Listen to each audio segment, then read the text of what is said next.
Good morning, नमस्कार। स्वागत है आप सभी का बीइंग एस्पिरेंट के इस यूट्यूब प्लेटफॉर्म में। तो जैसा कि मैंने कहा था, आप सभी से हम मैपिंग की क्लास शुरू करने वाले हैं और इस मैपिंग के सीरीज़ में ये वाली आपकी पहली क्लास होगी। और इसमें हम जितने भी छत्तीसगढ़ के स्टेट के ज़िले आते हैं उनका मैपिंग करेंगे। यानी कि हम लोग यहाँ पे क्या क्या देखेंगे, हम लोग यहाँ पे देखेंगे यहाँ का पॉलिटिकल भाग, यानी कि जिला वाइज पॉलिटिकल हिस्सा देखेंगे, कोई चेंजेस हुआ है, कोई ऐड हुआ है, ये वाला। इसके अलावा हम यहाँ पे क्या देखेंगे, हम यहाँ पे फिजिकल भाग देखेंगे।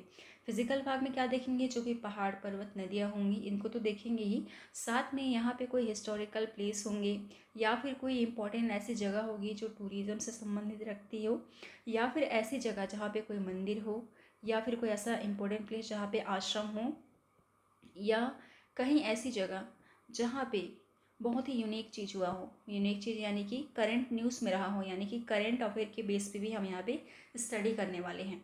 तो सब कोई रेडी हो जाओ और मैपिंग करना शुरू करो। और इससे कौन कौन पढ़ सकता है, इससे हर वो बच्चा पढ़ सकता है जो छत्तीसगढ़ का एग्ज़ाम दे रहा है और उस एग्ज़ाम में छत्तीसगढ़ का सामान्य अध्ययन पूछा हुआ हो, है ना। सिलेबस चेक कर लेना, यदि आप छत्तीसगढ़ पीसीएस की तैयारी कर रहे होगे तो उसमें भी ये पूछा जाएगा। इसके अलावा व्यापम के जितने भी एग्ज़ाम होते हैं उसमें भी आपको सामान्य छत्तीसगढ़ पूछा जाता है, ठीक है। तो अपना सिलेबस चेक करोगे, उसमें देखोगे कि छत्तीसगढ़ का भूगोल पूछा है या नहीं, उसके बाद में मैपिंग आप स्टार्ट कर सकते हो, ठीक है। चलो शुरू करते हैं। तो सबसे पहले मैं एक चीज़ और बता दूं कि हम लोग पढ़ेंगे कैसे। सबसे पहले ना मैं आपको थ्योरी पढ़ाऊंगी, मैंने यहाँ पे थ्योरी कुछ डाला हुआ है, उसको हम लोग रीड करेंगे। फिर मैं आपको मैप से समझाऊंगी, फिर आपको फाइनली याद हो जाएगा ना, मैं आपसे ये थ्रू यहीं पे याद कराऊंगी। जब आपको पूरी अच्छी तरह से आपको याद हो जाएगी सारी चीज़ें, फिर आप इसी वीडियो में खाली मैप में एक बार प्रैक्टिस करोगे, प्रैक्टिस करवाऊंगी मैं कि यहाँ पे कौन सी जगह आता है, यहाँ पे कौन सी जगह आता है, ऐसे टाइप का। फिर उसके बाद में आप लोग लास्ट में एकदम ना, वीडियो एंड हो जाएगा लास्ट में, तब जाके नोट्स बनाएंगे। पहले पहले नोट्स नहीं बनाएंगे, कोई भी नोट कॉपी हाथ में नहीं पकड़ेगा, बस वीडियो को देखेगा और अभी वीडियो को देखते देखते ही आपको सारी चीज़ें याद हो जाएंगी। उसके बाद ही क्या है, आप अपनी नोट्स को बनाएंगे, ठीक है। चलो शुरू करें आप। चलो, तो जैसे कि आप ये वाला मैप देख रहे हो, और ये वाला मैप आपका है कौन सा वाला, पुराना वाला, यानी कि इसमें कितने ज़िले हैं, इसमें आपको 28 ज़िले आए, ठीक है। जब अभी नया ज़िले का गठन हुआ है ना, तो आपको यहाँ पे एक ज़िला देखने को मिलेगा, ऐसे करके, ऐसे करके ना, इस जगह में। और इसके अलावा ये कौन सा जाएगा, एक तरफ मनेंद्रगढ़ हो जाएगा और एक तरफ कोरिया का हिस्सा हो जाएगा, है ना। एक तरफ क्या हो जाएगा, मनेंद्रगढ़, और एक तरफ कोरिया का हिस्सा हो जाएगा। उसी प्रकार आप देखोगे ना, ये वाला जांजगीर चांपा और एक तरफ शक्ति, है ना। और यहाँ से एक हिस्सा कटा हुआ है और यहाँ से एक हिस्सा कटा हुआ है। एक तरफ क्या हो जाएगा, एक तरफ होगा आपका बलौदाबाजार और दूसरी तरफ सारंगढ़ बिलाईगढ़ के नाम से, ठीक है। समझ में आ रही है ना बातें। और यहाँ पे कटेगा, ये वाला कौन सा जिला है, ये पूरा जिला, ये राजनांदगांव है। लेकिन जब कटेगा ना तो ये कौन हो जाएगा, मोहल्ला मानपुर, है ना, मोहल्ला मानपुर। अब पूरा नाम अम्बागढ़ चौकी, है ना, ये वाला हो जाएगा। तो कितने हो गए, ये 1, ये यहाँ पे 2, यहाँ पे 3, यहाँ पे 4। तो 4 अभी रिसेंट में नए जिले का गठन हो गया है, ठीक है, हो गया है।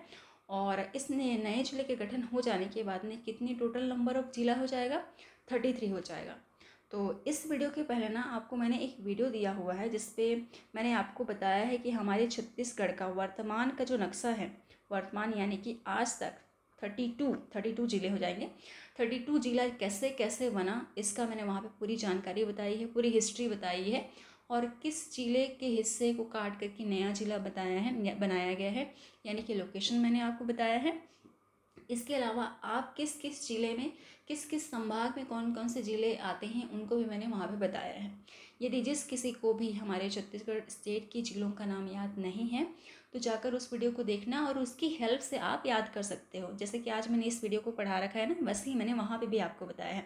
तो पहले ये वाला देखना, ये वाला समझ में आएगा तो ही मेरी क्लासेस को ज्वाइन करना, ठीक है। चलो, तो सबसे पहले अगर आप मेरी वीडियो को देख के याद करना नहीं चाहते हो ना, तो खुद से याद कर लेना, क्योंकि ये बहुत ही इंपॉर्टेंट है, बेसिक है किसी भी क्षेत्र का भूगोल पढ़ने से पहले, ठीक है, ताकि उसके बारे में समझ सकूँ। फॉर एग्ज़ाम्पल, इन केस आपको एग्ज़ाम में क्वेश्चंस दे दिया इस तरह से कि क्या बोलूँ कि आपको बताना है कि छुरी मतीरिंगा की पहाड़ी, इसको आप छुरी उदयपुर की पहाड़ी भी कहते हो, इसका विस्तार आप मुझे पूर्व से पश्चिम की तरफ बताइए। यानी कि आपको बताना है पूर्व से पश्चिम किस किस जिले में फैला हुआ है। अगर आपको लोकेशन नहीं पता है, आपको जिले नाम नहीं पता है, तो आप इसका आंसर नहीं कर पाओगे, है ना। तो इससे अच्छा क्या है, आप इसका जितने भी जिले हैं उनको नाम याद कर लोगे, उसके बाद में अपनी भूगोल की स्टडी को शुरू करोगे, है ना। चलो, इसलिए मैंने सबसे पहले वो वाला वीडियो आपको दिया है, ठीक है। चलो अब फाइनली शुरू करते हैं। तो हमारे पास छत्तीसगढ़ में आप सभी को पता है कि कितने संभाग हैं, 5 संभाग हैं। तो ये सबसे ऊपर वाला संभाग है ना, इसको बोलते हैं सरगुजा संभाग, है ना। इसको यहाँ से ऐसे कर दो, तो ये कौन सा हो जाएगा, ये हो जाएगा सरगुजा संभाग। और इस सरगुजा संभाग में हम लोग ये वाले हिस्से को पढ़ रहे हैं, यानी कि सरगुजा जिले को पढ़ रहे हैं। किसको पढ़ रहे हैं, सरगुजा संभाग के सरगुजा जिले को पढ़ रहे हैं। तो अगर मैं इस वाले हिस्से को आपको बड़ा करके बताऊं, अच्छा आप लोगों को मैप पढ़ना तो आता है ना, जैसे कि आप, मैंने पिछले वीडियो में आपको बताया है, जैसे कि आप इस वीडियो को देख रहे होगे, आपके सामने ही वाली वीडियो होगी, है ना, या फिर आपके सामने दीवार पे आपका मैप टंगा होगा, एक छत्तीसगढ़ का मैप या तो एक इंडिया का मैप टंगा होगा। यदि आप इंडिया के उस मैप के सामने ऐसे बाहें फैला के खड़े हो जाते हो, यानी कि इस वाले मैप, मान लो ये वाला मैप टंगा हुआ है, कैसे, ये वाला मैप आपके सामने टंगा हुआ है, मान के लो, चलो, और इसको थोड़ा छोटा बना देते हैं। मान के चलो ये आपकी दीवार है, ये आपकी दीवार में मैप टंगा हुआ है, एक इंडिया का मैप टंगा हुआ है और एक तरफ छत्तीसगढ़ का मैप टंगा हुआ है। और इसके सामने बैठ के आप यहाँ पे स्टडी कर रहे हो ना, यहाँ पे स्टडी कर रहे हो, और आप बाहें फैला के मान लो मैंने कहा खड़े हो जा रहे हो, तो आप ऊपर की तरफ देख रहे हो ना, और ऐसा मान लो कि वो आपकी तरफ देख रहे हैं। कौन, मैप आपकी तरफ फेस करा हुआ है, चेहरा करा हुआ है, और आपका चेहरा मैप की तरफ है, यानी कि आपका ये वाला हाथ कौन सा हो जाएगा, ये हो जाएगा दाहिना हाथ। कौन सा हाथ, राइट हैंड। और ये क्या हो जाएगा, बायां हाथ। ये आपके सिर हैं, और इस तरह से मान लो आपके इस तरह का पैर है, ये वाले पैर हो जाएंगे। तो ये जो सिर वाला है ना, इसको बोलते हैं नॉर्थ, यानी कि क्या बोलेंगे हिंदी में, हिंदी में बोलेंगे उत्तर। अब उत्तर इस तरफ है तो नीचे में क्या होगा, नीचे में होगा दक्षिण, दक्षिण। हिंदी में, इंग्लिश में क्या बोलेंगे इसको, साउथ। दाहिना हाथ में आप देखोगे यहाँ पे पूर्व दिशा होता है, यानी कि ये होता है ईस्ट। क्या होता है, ईस्ट, यानी कि पूर्व दिशा। तो ऑब्वियसली इसका क्या होगा, ये पश्चिम होगा, ये क्या हो जाएगा, पश्चिम हो जाएगा।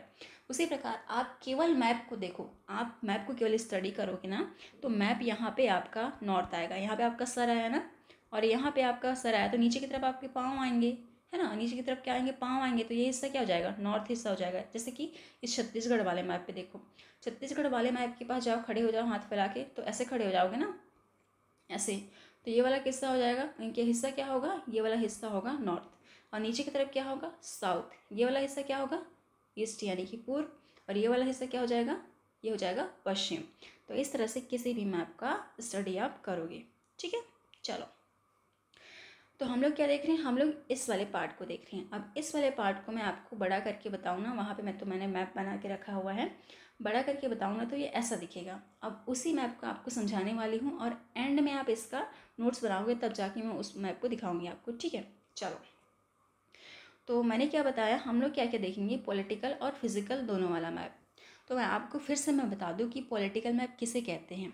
यदि किसी, क्या बोला मैंने, यदि किसी क्षेत्र का सीमा निर्धारण, सीमा दिया हुआ है, उसे हम क्या कहेंगे, हम पॉलिटिकल क्षेत्र कहेंगे। नहीं समझ में आया ना, चलो इसको देखो। जैसे कि मैंने बोला कि यदि किसी क्षेत्र का, यदि छत्तीसगढ़ के अंदर इसके सभी जिलों का बॉर्डर दिया हुआ होगा, तो ये क्या होगा, छत्तीसगढ़ का पॉलिटिकल मैप।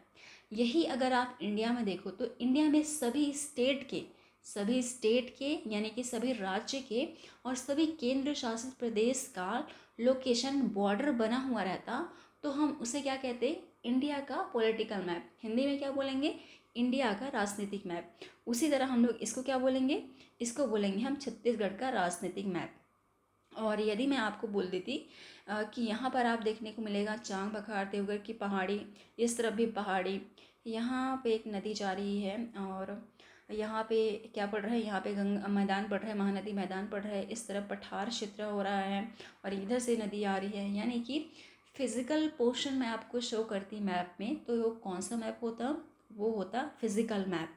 यानी कि फिज़िकल यानी कि जिसको हम देख सके, टच कर सके, उसके बारे में स्टडी करेंगे, तो वो क्या होगा, फिज़िकल मैप, ठीक है। समझ में आया ना। चलो, अब इस वाले मैप में मैंने बोला कि हम लोग दोनों मैप को पढ़ेंगे। क्या क्या मैप, हम लोग पॉलिटिकल भी देखेंगे और हम लोग फिजिकल मैप भी देखेंगे। तो सबसे पहले आप लोग क्या देखोगे, पॉलिटिकल मैप। क्या देखोगे, पॉलिटिकल मैप। चलो, पॉलिटिकल मैप में क्या क्या देखोगे कि यहाँ पे इसके जितने तहसील आते हैं उनको देखोगे। यहाँ पे आपको मैं एक नोट करके बता देती हूँ कि यदि आप इस वीडियो को ना 1 साल बाद या 2 साल बाद देख रहे होगे, हालांकि मैं और जो कुछ भी अपडेट होगा तो मैं नया वीडियो बना दूँगी, लेकिन यदि आप इसी वीडियो को 1 साल बाद देख रहे होगे तो पहले चेक कर लेना कि कोई अपडेट हुआ है या नहीं। यदि अपडेट हुआ है तो पढ़ने के बाद अपनी कॉपी में भी अपडेट कर लोगे। ठीक है, क्या बोला मैंने कि अपडेट हुआ है तो अपनी कॉपी में भी चेंज कर लेना। ठीक है, चलो स्टडी करते हैं। और स्टडी करने के लिए मेरे को आपको यहाँ पे क्या याद करना पड़ेगा, यहाँ पे आपको सारे तहसील याद कराने पड़ेंगे। चलो, यहाँ पे एक नया तहसील भी बना हुआ है, उसको सबको मैं आपको याद करा दूँगी। इस तरफ वाले हिस्से को देखोगे ना, शायद इसका ना एक मैप बना हुआ है, ये देखो ये वाला मैप, इस पर आ जाओ। इसको मैं थोड़ा सा जूम कर देती हूँ। और ये वाला मैप पुराना है, इस पर एक अपडेट हुआ है।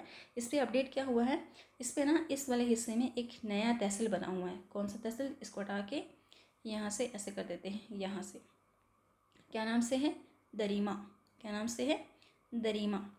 तो सबसे पहले रीड कर लो, यहाँ पे उदयपुर, यहाँ पे लखनपुर, यहाँ पे अंबिकापुर, यहाँ पे लुंड्रा है, लुंड्रा मतलब ऐसे लिखा हुआ लुंड्रा। ठीक है, नीचे है बत्तावली, यहाँ पे मैनपाट, यहाँ पे सीतापुर। देखो कैसे याद रखोगे, देखो उदयपुर और लखनपुर।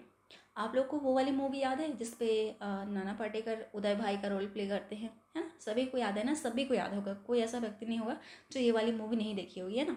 तो नाना पाटेकर उदय भाई का रोल प्ले करते हैं, और उनका जो उनके भाई का रोल, मतलब कि ये तो उदय भाई का रोल प्ले करते हैं, और इन उदय भाई के भाई का रोल प्ले करते हैं अनिल कपूर, है ना?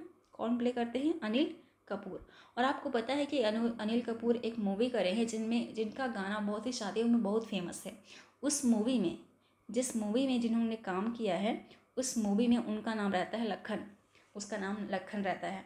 और इस मूवी का गाना आपको शादी में फेमस रहेगा। वहाँ अभी मुझे याद नहीं आ रहे हैं, वो वर्ड्स याद नहीं आ रहे हैं, बस वो सॉन्ग याद आ रहा है कि स्टेप्स याद आ रहे हैं बस। तो आपको क्या याद रखना है कि उदय भाई और लखन भाई दोनों पास पास में है, तो आपको ऐसे पता चल जाएगा कि उदयपुर तहसील और लखनपुर तहसील दोनों लगा हुआ है, साथ में है ना? अभी मैं आपको पूरा बता दूंगी, समझा दूंगी कि मैं ऐसा लोकेशन वाइज क्यों पढ़ा रही हूँ, अभी बताती हूँ। जैसे कि अगर किसी भी स्टेट का डिवीज़न होता है ना, किसी भी राज्य का डिवीज़न होता है, या किसी भी ज़िले का डिवीज़न होता है, जैसे कि ज़िले का ही मान लो, तो अगर इस ज़िले को काट करके 2 ज़िला बनाया गया, मान के चलो, तो ज़िले में तहसील को ही काट के अलग किया जाता है, विकास खंड को अलग किया जाता है ना, तहसील और विकास खंड को काट काट के अलग किया जाता है। जैसे कि मैंने अभी क्या बताया, जैसे कि मैंने अभी बताया कोरिया ज़िले के बारे में, है ना?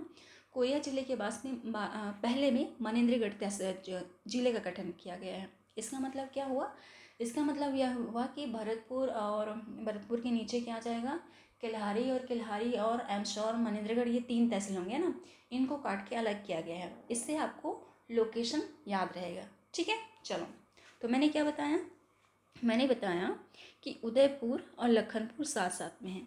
ठीक है, अब देखो यहाँ पे लिखा हुआ है अंबिकापुर। अंबिकापुर कैसे याद रखोगे, अंबिका। इसको ना आप लोग आम पढ़ लो, अभी के लिए आम पढ़ लो ताकि याद हो जाए आपको। इसको क्या पढ़ोगे, आम पढ़ो। आम पेड़ के नीचे हम लोग दरीमा से लेके दरीमा लिए, दरीमा से लेके हम लोग क्या लिए, दरी बिछाई। क्या बिछाई, आम पेड़ के नीचे हम लोग ने दरी बिछाई और उसमें लुढ़क गए, उसमें लेट गए, है ना? उसमें हम लोग क्या कर गए, लुढ़क गए या लेट गए। लेट के बतौली, लेट के बातचीत करने लगे और तालियां बजाने लगे, बातचीत करने लगे और तालियां बजाने लगे। इससे क्या याद रखोगे, कैसे सीरीज मैंने बताया, आम पेड़ के नीचे, अंबिकापुर के नीचे, आम पेड़ के नीचे हम लोग दरी बिछाए, यानी कि अंबिकापुर के नीचे आ जाएगा दरीमा। और उस दरी में हमने क्या बिछाई, उस दरी में क्या बिछाई हमने, दरी में क्या किया हमने, लेट गया और लेट करके बातचीत करने लगे, है ना? याद हो जाएगा। अभी बस आपको समझने की देरी है। देखो सीखने में समय लगता है ना, आप जब सीख जाओगे तो आपसे फटाफट होने लगेगा ये। तो क्या क्या हुआ, दरीमा से लुंड्रा और बतौली। अब इसके बाद देखो नीचे में यहाँ पे मैनपाट और यहाँ पे सीतापुर। जब भी कभी आप सरगुजा जिला जाते हो तो आप सिर्फ 2 ही काम के लिए जाते हो। किसके लिए, या तो एक ऑफिशियल काम होता है, ऑफिशियल काम के लिए आप अंबिकापुर सिटी जाते हो, या फिर आपको नॉन ऑफिशियल यानी कि घूमना फिरना रहा, टूरिज्म के लिए जाना रहा, तो आप मैनपाट जाते हो। तो जब पत्थलगाँव के एरिया से होते हुए जाते हो ना, तो यहाँ पर आपको क्या देखने को मिलेगा, पत्थलगाँव देखने को मिलेगा। यानी कि आपको पता है ना, यहाँ पे क्या बोलते हैं, जशपुर जिला आता है। अभी आपको बता दूँगी इसके पड़ोसी जिलों का भी नाम, पॉलिटिकल हिस्से में आएगा। ठीक है, तो जब आप मैनपाट जाते हो तो सबसे पहले यहाँ पे ना सीतापुर पड़ता है, ये सीतापुर पड़ता है। और पत्थलगांव से पहले होते हुए जाते हो तब पत्थलगांव जाओगे, फिर सीतापुर जाओगे, फिर जाके मैनपाट जाओगे, है ना, ऐसे पड़ता है। फिर अगर यहाँ नहीं जाना होगा तो डायरेक्ट आप यहाँ पे सीतापुर जाओगे, सीतापुर से आप दरिमा जाओगे, दरिमा के बाद में आप अंबिकापुर शहर जाते हो। तो आपको याद रखना है कि नीचे में यहाँ पे मैनपाट है और इस तरफ सीतापुर है। चलो एक बार फिर से देख लो, तो आपको याद नहीं हुआ होगा तो देखो, यहाँ पे मैंने क्या बताया, उदय भाई और लखन भाई, यानी कि उदयपुर और लखनपुर। फिर मैंने 4 चीज़ें आपको एक साथ बताई। क्या क्या बताई? आम पेड़ के नीचे हमने क्या बिछाई, दरी बिछाई, और उसमें लेटकर हम लोग बातचीत करने लगे। तो अंबिकापुर, दरिमा, लुंड्रा और बतौली। उसके बाद मैंने कहा मैनपाट और सीतापुर। मैनपाट तो ऑब्वियसली आपको याद ही होगा ना, वहाँ घूमने के लिए जाते हो आप लोग। तो ये क्या हो जाएगा, मैनपाट, और यहाँ पे सीतापुर। चलो एक बार वीडियो के एंड में भी आपको याद कराऊंगी ताकि आप लोग भूलो मत, ठीक है, तब आप श्योर हो जाओगे। अब इसके अलावा ना एग्ज़ाम में ये भी क्वेश्चन पूछा जाता है, इसके आसपास कौन कौन से ज़िले आते हैं। तो एक बार देख लो तो कौन कौन से ज़िले आते हैं। इसके आसपास ना कोई चेंजेस नहीं हुआ है अभी तक, यानी कि सरगुजा ज़िले के आसपास कोई चेंजेस नहीं हुआ है। तो ऊपर में यहाँ पे क्या देखोगे, यहाँ पे है बलरामपुर, बलरामपुर। नीचे में इस तरफ देखोगे यहाँ पे है जशपुर, और नीचे में देखोगे ना ये वाला हिस्सा क्या है, यहाँ पे ये वाला हो जाएगा रायगढ़, रायगढ़। देखो उसके बाद इस तरफ क्या हो जाएगा, ये है कोरबा, क्या है, कोरबा। इसके बाजू में ऊपर में क्या है, यहाँ पर है सूरजपुर। कौन सा है, सूरजपुर। तो इसके आजू बाजू में अभी रिसेंट में कोई चेंजेस नहीं हुआ है, पहले जैसा था वैसा ही है। तो कहाँ कहाँ से बॉर्डर शेयर किया, बलरामपुर, जशपुर, रायगढ़, कोरबा और सूरजपुर, यानी कि अपने स्टेट के 5 जिलों के साथ में बॉर्डर शेयर करता है। अब देखो अपने ही स्टेट के जिलों के साथ में चारों ओर से घिरा हुआ है, चारों ओर से घिरा हुआ है, यानी कि ये क्या हो जाएगा, लैंड लॉक जिला। जिला को क्या बोलते हैं, लैंड लॉक डिस्ट्रिक्ट, है ना, जिला को क्या बोलते हैं, डिस्ट्रिक्ट बोलते हैं। तो हिंदी में क्या बोलेंगे, भू अवस्थित जिला, है ना, भू अवस्थित जिला। अभी देखो ये भू अवस्थित जिले में यहाँ पे इस जगह में है, यानी कि चारों ओर से ज़मीन से घिरा हुआ है। अगर मैं एकदम स्पष्ट परिभाषा की बात करूँ तो क्या कहते हैं इसको, वह क्षेत्र जो न किसी दूसरे ज़मीनी क्षेत्र को, दूसरे देश की ज़मीनी क्षेत्र को, और न ही किसी वाटर बॉडी को, यानी कि पानी के क्षेत्र को स्पर्श करता है, उसे हम क्या कहते हैं, लैंडलॉक कहते हैं। जैसे कि जिला अगर लैंडलॉक है तो जिला नाम दे देंगे, अगर स्टेट है तो स्टेट दे देंगे। जैसे कि हमारा छत्तीसगढ़ भी तो एक लैंडलॉक स्टेट है ना। इसके अलावा और इधर देखोगे तो मध्य प्रदेश भी है ना, हमारा इंडिया का लैंडलॉक क्या है, स्टेट है। क्यों, क्योंकि चारों तरफ से ये पानियों से घिरा हुआ है, ठीक है। चलो तो सरगुजा क्या है, एक लैंडलॉक क्या है, जिला है, भू अवस्थित जिला है, और इसके साथ क्या है, अपने ही राज्य के 5 जिलों के साथ में बॉर्डर शेयर करता है, सूरजपुर, बलरामपुर, कोरबा, जशपुर, रायगढ़, और ये टोटल 5 हो जाते हैं, ठीक है। समझ में आ जाएगा ना, भूलोगे तो नहीं। चलो अब इसका हम लोग पॉलिटिकल हिस्सा देख लेते हैं। पॉलिटिकल हिस्सा देखने के लिए ना यहाँ पे पहले थ्योरी पढ़ लो। यहाँ पे मैंने क्या क्या बताया, अभी जितना मैंने बताया सब यहाँ पे लिखा हुआ है। देखो इसका गठन यहाँ पे हुआ था 1948 में। इसके अलावा यहाँ पे तहसील कितने हैं, यहाँ पे 8 तहसील हैं, जो मैंने अभी आपको बताया। विकासखंड 7 है, याद नहीं करोगे तो भी चलेगा। नगर निगम यहाँ पे अंबिकापुर है। विधानसभा क्षेत्र यहाँ पे लुंड्रा, सीतापुर, अंबिकापुर है। रक्सेल वंश यहाँ पे शासन करते थे। बनावट के आधार पर ये गोंडवाना क्रम में आता है। National highway NH43, NH130, NH343 ये यहाँ पे आता है। चलो अब इसको देख लो। देखो जब हमारा छत्तीसगढ़ ऐसा नहीं बना था, यानी कि 28 जिले नहीं बने थे, या फिर आप बोलोगे 32 जिला नहीं बना था, इसके पहले आज़ादी के समय में हमारे छत्तीसगढ़ में भी बहुत सारे रियासतें रहा करती थी। इसका मतलब क्या हुआ, इसका मतलब ये हुआ कि राजा महाराजा यहाँ रहते थे और अपने अपने क्षेत्र के अनुसार ये यहाँ पे शासन करते थे। जब हमको आज़ादी मिली, यानी कि भारत को आज़ादी मिली और भारत संघ बना, तो यहाँ पे हमारे पास कौन आया था, यहाँ पे आए थे सरदार वल्लभ भाई पटेल। और जितने भी यहाँ पे शासक थे उन्होंने विलय पत्र में हस्ताक्षर किया। उस हस्ताक्षर करने के बाद में जो रियासतें थी, कौन कौन सी रियासतें थी, आप देखोगे तो ये वाला पूरा एरिया रियासत हुआ करता था, और यहाँ से ये वाला पूरा रियासत हुआ करता था, है ना। तो ये रियासतें हुआ करती थी, यानी कि 14 यहाँ पे रियासत हुआ करती थी। और यहाँ पे आए थे सरदार वल्लभ भाई पटेल, और इन्होंने आके विलय पत्र में साइन कराया था। कब आए थे, कब हुआ था ये 1 जनवरी 1948 को हमारे छत्तीसगढ़ की जितने भी यहाँ पे रियासतें हुआ करती थी वो शामिल हो गए भारत संघ में। उसके बाद में धीरे धीरे आगे बढ़ के यहाँ पे जिले का गठन किया हुआ, जिसको मैंने पिछले वाले वीडियो में आपको बताया है। ठीक है, चलो अब आगे बढ़ते हैं। अब यहाँ पे हमने क्या पढ़ाया, रक्सेल वंश था। तो यहाँ पे सरगुजा में रहते थे, सरगुजा रियासत, सरगुजा में क्या था, सरगुजा रियासत, ये वाले हिस्से में क्या, यहाँ पर आपको सरगुजा रियासत देखने को मिलेगी। यहाँ पर था चांग भखार, यानी कि इस जगह में चांग भखार, यहाँ पे कोरिया, यहाँ पे सरगुजा रियासत। तो इस सरगुजा रियासत वाले में ना वंश थे रक्सेल वंश यहाँ पे शासन करते थे। कौन शासन करते थे, रक्सेल वंश यहाँ पे शासन करते थे। तो इसको याद रखना, इसको एग्ज़ाम में पूछा जाता है। 2015 के क्वेश्चन में शायद मुझे श्योर नहीं है, पूछा गया है। ठीक है, तो वंश से संबंधित, रियासत से संबंधित भी आपको सवाल देखने को मिलेंगे। तो मैंने अभी क्या क्या बताया, अभी मैंने बताया कि ये भू अवस्थित क्षेत्र है और अपने ही क्षेत्र के 5 जिलों के साथ में सीमा साझा करता है। यहाँ पे सरगुजा रियासत थी, जो कि कौन से वंश की थी, रक्सेल वंश की थी।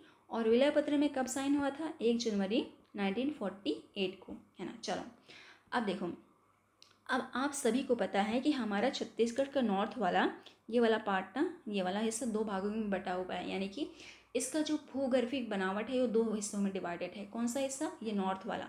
अभी मैंने आपको बताया ना कि नॉर्थ में आता है, इसमें आता है, एक तरफ देखोगे ना इस तरफ, तो ये देखोगे गोंडवाना हिस्सा। कौन सा हिस्सा, गोंडवाना हिस्सा यहाँ पे। और इस तरफ देखोगे ना नीचे की तरफ, किस तरफ, इस तरफ नीचे की तरफ, तो क्या दिखेगा, ये वाला होता है दक्कन ट्रैप। कौन सा हिस्सा, दक्कन ट्रैप। तो ऊपर वाले में क्या आ जाएगा, गोंडवाना आ जाएगा, और नीचे वाले क्षेत्र में आ जाएगा दक्कन ट्रैप। तो दोनों में देखो ये सरगुजा जिला आता है, थोड़ा सा दक्कन ट्रैप में भी आता है और थोड़ा सा हिस्सा क्या में आता है, गोंडवाना में आता है। ठीक है, इसलिए हमने यहाँ पे क्या पढ़ा, यहाँ पे पढ़ा गोंडवाना बनावट, इसका क्रम है। तो दक्कन वाला जो हिस्सा है ना वो थोड़ा सा है, कहाँ पर, इस जगह में आपको देखने को मिलेगा। वो जो पंडरा पार्ट वाला, जारंग पार्ट वाला हिस्सा है ना, वो वाला इसमें हिस्सा आएगा, क्योंकि पंडरा पार्ट वाला हिस्सा इस तरफ है, इस तरफ है। इस सब को मैं डिटेल में आपको पढ़ाने वाली हूँ, लेकिन उससे पहले मैं आपको मैपिंग इसलिए करा रही हूँ ताकि मुझे पता चले कि मेरे वीडियोस में कितने सारे इंगेजमेंट बढ़ रहे हैं, यानी कि स्टूडेंट मेरे को वीडियो को पसंद कर रहे हैं या नहीं। उस इंगेजमेंट के आधार पर, यानी कि इंटरेस्ट अगर लेंगे तो मैं आगे पढ़ाऊँगी, नहीं तो फिर वीडियो को मैपिंग तक ही करके एंड कर दिया जाएगा। इसलिए मैं आपको मैपिंग अभी स्टार्टिंग में करा रही हूँ। बाकी टेंशन मत लेना, अगर 50% भी मुझे लगा कि आप लोग इंटरेस्ट ले रहे हो तो मैं आपकी क्लासेस जरूर लूँगी। ठीक है, चलो इतना सभी हो गया। अब बढ़ते हैं इसका फिजिकल वाला पढ़ने के लिए। देखो फिजिकल पार्ट में हम लोग ना यहाँ पे 3 इंपॉर्टेंट चीज़ें पढ़ेंगे। 3 इंपॉर्टेंट में से कौन कौन से, सबसे पहला आपने सुना होगा रामगढ़ की पहाड़ी, है ना, आप इसी का वेट कर रहे होंगे, रामगढ़ की पहाड़ी। इसके अलावा आपने सुना होगा दूसरे नंबर का सबसे फेमस मैनपाट, क्या, मैनपाट।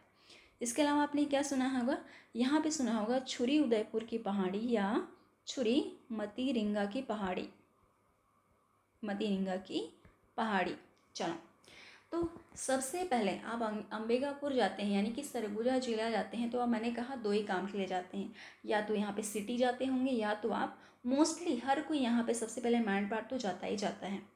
तो सबसे पहले हम लोग मैनपाट को देख लेते हैं। और अभी मैंने आपको बताया मैनपाट का हिस्सा कौन सा वाला है, ये वाला हिस्सा है, ये वाला हिस्सा। यहाँ पे क्या है, ये मैनपाट है, मैंने बताया था ना, अभी पढ़ाया था आपको मैनपाट। और इस तरफ वाला सीतापुर है। तो सबसे पहले आप मैनपाट जाते हो ना, तो आप लोग वहाँ पे क्या जाते हो, बौद्ध मंदिर। वहाँ देखते हो ना तिब्बती वाला ऐसा रेड कलर में बना हुआ है, वहाँ वो क्या है, वो है बौद्ध मठ, जिसे कहते हैं बौद्ध मठ। और आपने देखा होगा यहाँ पर आपको कलरफुल एक फ्लैग देखने को मिलेगा, जो आप अपने गाड़ी वगैरह में नहीं लगाते हो, जैसे कि यहाँ पे येलो, यहाँ पे पिंक, यहाँ पे वाइट, यहाँ पे ग्रीन, ऐसे छोटे छोटे झंडा टाइप का रहता है, जो आपने लद्दाख वाले इसमें देखा होगा, जगह में देखा होगा। तो वहाँ की जो कल्चर होंगे ना, आपको यहाँ पे भी आपको इसी तरह के कल्चर दिखेंगे। यानी कि किसका कल्चर देखने को मिलेगा यहाँ पे आपको, यहाँ पे आपको देखने को मिलेगा तिब्बती कल्चर, है ना। कौन सा कल्चर, तिब्बती कल्चर। तो इसका मतलब क्या हुआ कि यहाँ पे तिब्बती रहते हैं तभी तो यहाँ पे आपको तिब्बती कल्चर देखने को मिलेगा। तो यहाँ पे भारत सरकार ने 1962 में तिब्बती को यहाँ पे बसाया था, तिब्बतियों को यहाँ पे बसाया था। तो 1962 में बसाया था, इसी कारण आपको यहाँ पे तिब्बती कल्चर देखने को मिलेगी। कहाँ पर? मैनपाट में। और इसी मैनपाट को आप लोग क्या नाम से जानते हो? छोटा तिब्बत के नाम से जानते हो। इसके अलावा एक और नाम से जानते हो जिसका नाम है छत्तीसगढ़ का शिमला। छत्तीसगढ़ का शिमला के नाम से आप जानते हो किसको? मैनपाट को। किसको? मैनपाट को। चलो और आगे पॉइंट देखते हैं क्या क्या है यहाँ पे। जैसे कि मैंने आपको बताया कि ये वाला हिस्सा किस में आता है, ये वाला हिस्सा एक तरफ छोटा सा हिस्सा किसकी तरफ आता है? दक्कन ट्राइब की तरफ आता है ना। ये वाला हिस्सा दक्कन ट्राइब की तरफ आएगा और एक तरफ गोंडवाना आएगा। और आप सभी को पता है दक्कन ट्राइब में क्या मिलता है? क्या मिलता है बताओ मुझे, जल्दी से बताओ। दक्कन ट्राइब वाले एरिया में मिलता है, आपको मिलता है बॉक्साइट। क्या मिलता है? बॉक्साइट। तो इस एरिया में आप देखोगे कहाँ पर? मैनपाट में बॉक्साइट देखने को मिलेगा। किसमें? मैनपाट वाले एरिया में। इसके अलावा ये तो हुई मेरी आपको नॉलेज वाली बताने की बात, सिर्फ ये वाली, बाकी तो ये सब चीज़ें आप जानते ही होंगे। इसके अलावा आप लोग क्या करते हो? आप लोग जाते हो जलजली क्षेत्र, है ना, जलजली क्षेत्र, वो जो छोटा सा ऐसे, छोटा सा क्या बहुत बड़ा वाला एरिया है ऐसे मैदान टाइप का, और यहाँ पे ज़मीन में कूदने से ये लुब्रिकेट होता है, यानी कि ऊपर नीचे हिलता है ना। गए हो ना आप में से 50% या फिर 90% चलो मान के चलते हैं ना, 90% लोग तो गया ही होगा। जो अभी रिसेंट में 12th पास से कॉलेज में होगा उन लोग तो ज़रूर गया ही होगा। 12th से नीचे वालों को छोड़ दो, उनको तो अभी पता नहीं होगा शायद, लेकिन 12th से ऊपर वाले लोग ज़रूर गए होंगे। और यहाँ पे आपने इन्जॉय करा होगा कूद कूद के। क्यों? क्योंकि ये ना ज़मीन ऊपर नीचे हिलती है यहाँ पे, है ना। तो जलजली हो गई। इसके अलावा क्या देखने जाते हो आप यहाँ पे? यहाँ पे जाते हो उल्टा पानी। क्या है? उल्टा पानी नामक जगह जाते हो। उल्टा पानी ये क्या है? यहाँ पे उल्टा पानी आपने देखा होगा ना, यहाँ पे एक वाटर फ्लो होता है। वाटर फ्लो कैसे होता है? मान के चलो ये वाला ज़मीन है, ये वाला आपका ज़मीन है, इस तरफ ऐसे रोड बने हुए हैं या रास्ता है, तो पानी का जो फ्लो है ना, जैसे पानी यहाँ पे मैंने ब्लू कलर में दिखाया है, पानी का फ्लो ना उल्टा तरफ है, यानी कि इसकी ग्रेविटी इधर ऊपर की तरफ है, तो पानी ऊपर की तरफ बह रहा है ना, इसी कारण यहाँ पे इसको क्या बोला गया? यहाँ पे इसको बोला गया उल्टा पानी। क्या बोला गया? उल्टा पानी। यहाँ पे जाते हो, ठीक है। इसके अलावा क्या देखा होगा आपने यहाँ पे? इसके अलावा आपने देखा होगा यहाँ पे कौन सी जगह? Tiger point. Tiger point. इसके अलावा आपने फिश पॉइंट देखी होगी। इसके अलावा क्या देखा होगा? मेहता पॉइंट देखा होगा। मेहता पॉइंट देखा होगा, है ना। इसके अलावा यहाँ पे एक दो गुफा होंगी, उसको पहले इसको देख लो। देखो जहाँ पे टाइगर पॉइंट है ना, जहाँ पे टाइगर पॉइंट वाला एरिया है, यानी कि टाइगर पॉइंट यानी कि यहाँ पे वाटरफॉल है। वाटरफॉल यानी कि झरना टाइप का आपको देखने को मिलेगा ना। तो यहाँ पे जो वाटरफॉल है ना, उसके आसपास ना यहाँ पे आपको एक रिवर बहती हुई दिखेगी। कौन सी रिवर बहती हुई दिखेगी? यहाँ पे आपको रिवर बहती हुई दिखेगी, जिसका नाम है, क्या नाम है? महादेव मुड़ा नदी। महादेव मुड़ा नदी कहाँ पर? टाइगर पॉइंट के जस्ट बगल में, इसी भाग में। तो आपको देखने को मिलेगा यहाँ पे कौन सा हिस्सा? यहाँ पे टाइगर पॉइंट। अगर एरिया की बात करूँ तो इस मैनपाट में आप लोग देखोगे यहाँ पे इस जगह में आपको देखने को मिलेगा कौन सा एरिया? टाइगर पॉइंट वाला एरिया देखने को मिलेगा। समझ में आया? यहाँ बस इतनी ही इंपॉर्टेंट बातें आपको जाननी थी। और इसके अलावा टाइगर पॉइंट क्यों कहा जाता है? तो वहाँ वालों का ऐसा कहना है कि पहले यहाँ पे बहुत सारे टाइगर घूमा करते थे, है ना, जिसके कारण इस जगह का नाम टाइगर पॉइंट रखा गया। ठीक है, चलो याद रहेगा इतना। आगे देखो, आगे यहाँ पे लिखा हुआ है फिश पॉइंट। आगे यहाँ पे लिखा हुआ है फिश पॉइंट। फिश पॉइंट की खास बात क्या है? यहाँ पे पहले बहुत सारे फिश मिला करते थे, इसी कारण इसको क्या रखा गया? नाम फिश पॉइंट रखा गया। इसका नाम फिश पॉइंट रखा गया। इसमें क्या क्या खास बात है? ये जहाँ से गिरती है ना, जहाँ से गिरती है, यानी कि ये भी वाटरफॉल है ना, जहाँ से गिरती है उस पहाड़ी का नाम क्या है? पहाड़ी नाला। उस पहाड़ी का नाम क्या है? पहाड़ी नाला। उस जगह का नाम है पहाड़ी नाला। बस यहाँ से इतना ही आपको याद करना है। इसके अलावा ये देखो, ये वाला है इम्पॉर्टेंट, कौन सा? मेहता पॉइंट। इसमें इम्पॉर्टेंट क्यों है? इम्पॉर्टेंट इसलिए है क्योंकि मेहता पॉइंट का जगह यहाँ पर है, इस जगह में है। मेहता पॉइंट का जगह इस जगह में है। तो इससे आपको क्या समझ में आ रहा है? बताओ मुझे। इससे आपको ये समझ में आ रहा है कि देखो इस जगह में क्या देखने को मिलेगा आपको? इस जगह में आपको रायगढ़ जिला देखने को मिलेगा। तो देखो यहाँ पर आपको मेहता पॉइंट दिखाई दे रहे हैं। तो मेहता पॉइंट क्या हो गया? मेहता पॉइंट बॉर्डर डिसाइड करता है किसके किसके बीच में? सरगुजा जिले के बीच में और रायगढ़ जिले के बीच में यहाँ पे बॉर्डर डिसाइड करता है, यानी कि बॉर्डर है ये। कौन सी जगह? मेहता पॉइंट। कौन सी जगह? मेहता पॉइंट। फिर से बताऊँ, ये जो मेहता पॉइंट है, ये वाटरफॉल है, ये सरगुजा और रायगढ़ के बीच में बॉर्डर यानी कि सीमा बनाती है। क्या बनाती है? सीमा बनाती है। याद रहेगा ना? इतना कुछ याद रहेगा। ये सारी चीज़ें पूछी गई है एग्ज़ाम में, चाहे 2015 से लेके 2011 से लेके अभी तक ले लो, हर एग्ज़ाम में कहीं ना कहीं आपको यहाँ से इतने में से ही क्वेश्चंस पूछे गए हैं। ठीक है, तो याद रह जाएगा। चलो अब थोड़ा सा आगे बढ़ लेते हैं। यहाँ पे कौन कौन सी और सांस्कृतिक चीज़ें या फिर कुछ टूरिज़्म वाला या एडवेंचर वाला चीज़ें यहाँ पे मिलता है। यहाँ पे इसको मैं मिटा देती हूँ। अब देखो मैंने क्या बताया, इस जगह में क्या मिलेगा, इस जगह में आपको मिलेगा मैन पार्ट। अब इसमें ना एक दो और केव देख लो और एक दो मंदिर देख लो। जैसे कि यहाँ पे मंदिर की बात करूँ तो यहाँ पे मिलता है, आपको दिखाई देता है बंजारी माता का मंदिर, बंजारी माता का टेम्पल, है ना। चलो इसके अलावा आपको यहाँ पे ना दूल्हा दुल्हन यहाँ पे मंदिर देखने को मिलेगा ना। यहाँ पे मंदिर का मैंने सिंबल बना दिया है, तो ये मंदिर है। इसके अलावा आप एक और मंदिर देखोगे जिसका नाम है काली माता का मंदिर, है ना। और एक मैंने शुरुआत में ही बता दिया ना, बौद्ध काली माता का मंदिर, बौद्ध मठ, एक शुरुआत में ही बता दिया। जब आप मैन पार्ट एंटर करते हो सबसे पहले यहीं दर्शन के लिए जाते हो, तो इसको सबसे पहले भूलना मत। यहाँ पे मैंने क्या बताया, बौद्ध मठ बताया। इसके अलावा गुफा में अगर बात करूँ तो यहाँ पे आपको पैगा गुफा आपको देखने को मिलेगा। इसके अलावा भालू माड़ा गुफा देखने को मिलेगा। इसके अलावा आपको यहाँ पे बंदर कोट देखने को मिलेगा, बंदर कोट देखने को मिलेगा। इस जगह में क्या चीज़ है, ये गुफा है, केव है ना। केव यानी कि गुफा। और ये क्या हो गया, मंदिर हो गया। कौन कौन सा, बौद्ध मंदिर, बंजारी माता का मंदिर, दूल्हा दुल्हन मंदिर और काली माता का मंदिर। समझ में आया। एडवेंचर जोन, जहाँ पे आपको एडवेंचरस चीज़ें मिलेगी ना, उस जगह को नाम बोलते हैं मालतीपुरी। क्या बोलते हैं, मालतीपुरी। तो आपको इतना याद रखना है कि जो एडवेंचर जोन बना है जहाँ पे यानी कि मैन पार्ट में, उसको बोलते हैं मालतीपुरी। उस वाले एरिया को क्या बोलते हैं, मालतीपुरी। ठीक है। इसके अलावा मैंने सारी जनास्था का केंद्र बता दिया। इसके अलावा यहाँ पे मैंने क्या बताया, केव बताया और वाटरफॉल बताए, वाटरफॉल के साथ मंदिर बताई। सभी चीज़ें यहाँ पे कंप्लीट हो गई। चलो इसके बाद हम आगे बढ़ते हैं। फिर आप कंप्लीट में रिवाइज़ करूँगी, आपको चीज़ें याद होती जा रही है। आप लोग टेंशन मत लीजिएगा कि याद नहीं हो रहा है।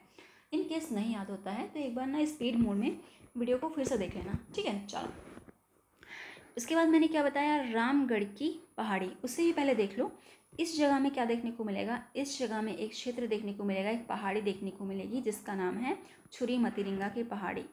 कौन सी पहाड़ी, छुरी मतिरिंगा की पहाड़ी। अच्छा, मैंने इसको ऐसे ही क्यों बनाया है, क्योंकि इसका स्ट्रक्चर आपको ऐसे ही देखने को मिलेगा। इसका स्ट्रक्चर ऐसे ही देखने को मिलेगा। एक बार आप इस वाले मैप में आप समझ लो कि इसका लोकेशन कहाँ पर है। देखो अगर थोड़ा सा मैं इसको जूम करूँ ना, तो आपको छुरी मतिरिंगा की लोकेशन आपको यहाँ पर देखने को मिलेगी। कहाँ पर मिलेगी, इस जगह में देखने को मिलेगी। कहाँ पर, इस जगह में। तो आप लोग को क्या दिखाई दे रहा है कि इसका लोकेशन, मैंने अभी सवाल में भी आपसे पूछा था कि इसका लोकेशन पूर्व से पश्चिम की ओर बताइए।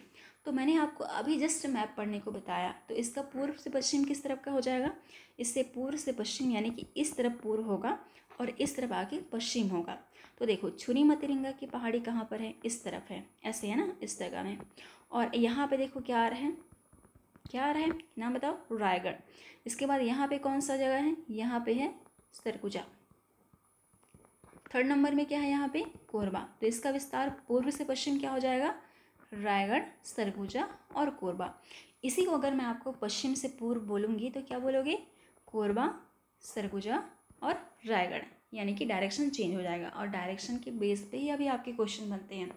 अभी आपने देखा होगा ना कि छत्तीसगढ़ PCS का जो क्वेश्चन का लेवल था वो काफ़ी ज़्यादा हाई हो गया था। इसके अलावा व्यापम के एग्ज़ाम में भी आपको क्वेश्चंस काफ़ी डिफरेंट देखने को मिलेंगे पहले की कंपेयर में, है ना।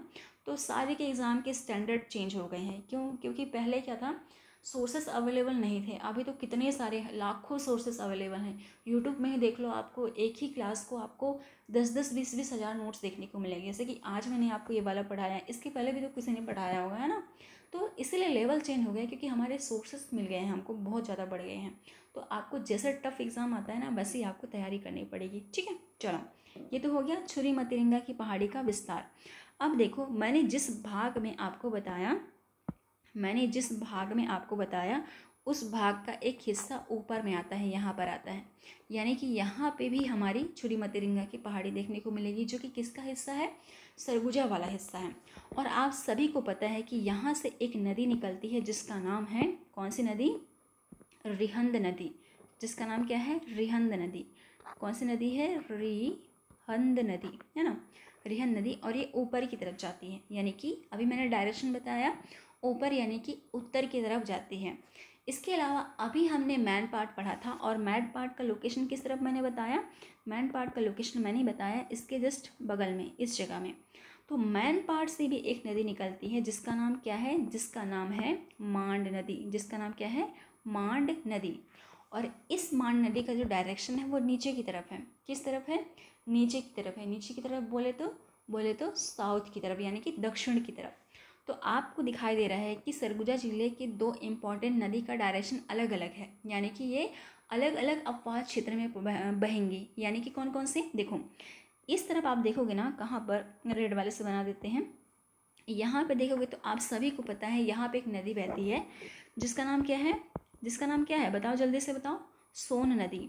और सोन नदी किससे मिलती है, जल्दी जल्दी बोलो, सोन नदी किससे मिलती है, सोन नदी मिलती है गंगा नदी से। गंगा नदी से ऊपर में, जहाँ पे किसका क्षेत्र है, जिसका क्षेत्र है उत्तर प्रदेश का क्षेत्र है ना, वहाँ पे मिलती है गंगा नदी में। तो ये वाला हिस्सा ऊपर जा रहा है, यानी कि ये सारी नदियाँ जो यहाँ से बह रही हैं, इस जगह से बह रही है, यहाँ से बह रही, वो किस में मिलेंगी, सोन नदी में मिलेंगी ना, किस में मिलेंगी, सोन नदी में मिलेंगी। तो जो ऊपर में नदियाँ बह के गई वो कौन सी अफवाह तंत्र का हिस्सा हो जाएंगी, सोन नदी अफवाह तंत्र का हिस्सा हो जाएंगी, ठीक है। जो नीचे की तरफ बहेंगे ना, आप सभी को पता है हमारी महानदी यहाँ से निकलती है ना, हमारी महानदी यहाँ से निकलती है, तो ये महानदी में जाकर मिलती है, लेकिन हमारे स्टेट में नहीं मिलती है, ये मिलती है उड़ीसा में। कहाँ पे मिलती है, उड़ीसा में मिलती है। तो ये याद रखना कि जो नीचे की तरफ बहती है वो मान नदी है, और ये नदी मिलती है किससे, महानदी से।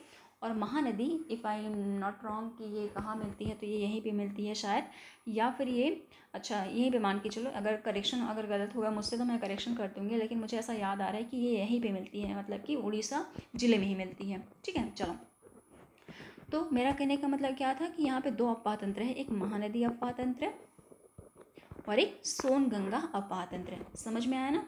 चलो अब वापस से हमारे छोटे वाले मैप में आ जाओ, इस वाले मैप में।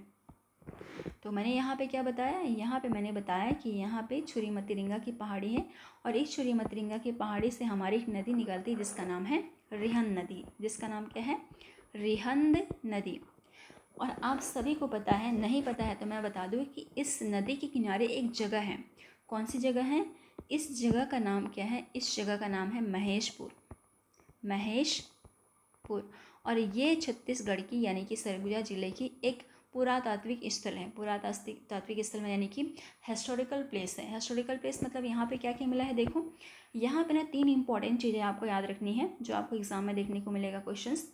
यहाँ पे आपको देखने को मिलेगा 8th सेंचुरी का यानी कि 8वीं शताब्दी में निर्मित आपको क्या देखने को मिलेगी, जैन तीर्थकार। आप लोगों ने पढ़ा होगा ना हिस्ट्री में, जैन तीर्थकार हुआ करते थे, और इन जैन तीर्थकारों में ये क्या थे, तीर्थकारों में कौन से नंबर के यहाँ पे थे, ऋषभनाथ यहाँ पे इनकी क्या बनी हुई है, इनकी यहाँ पे प्रतिमा बनी हुई है। यानी कि एक दीवार में, ऐसा समझ लो यहाँ पे एक दीवार में, पत्थरों की दीवार में, वहाँ पे इनका एक फ़ोटो बना हुआ है, फ़ोटो यानी कि प्रतिमा बनी हुई है, जो कौन सी सेंचुरी की है, जो 8वीं शताब्दी की है। कब की है, 8वीं शताब्दी की। याद रहेगा ना सबको, याद रहेगा। इसके अलावा आगे चल के देखोगे ना तो यहाँ पे दिया हुआ है 10वीं शताब्दी की, यहाँ पे 2 विष्णु टेम्पल यहाँ पे मंदिर स्थित है। और ये सभी आप लोग देखोगे यहाँ पे रियल में आपको देखने को नहीं मिलेगा। अभी क्या है, ये हिंदी में गए तो भग्न अवस्था में, आपने पढ़ा होगा ना, भग्न अवस्था में यानी कि खंडर अवस्था में आपको यहाँ पे देखने को मिलेगा। तो क्या क्या है यहाँ पे, 10वीं शताब्दी का आपको क्या देखने को मिलेगा, 2 विष्णु के विशाल मंदिर, जिसको आपने क्या पढ़ा है, जिसको आपने पढ़ा होगा नाम से कुड़िया झोरी मोरी,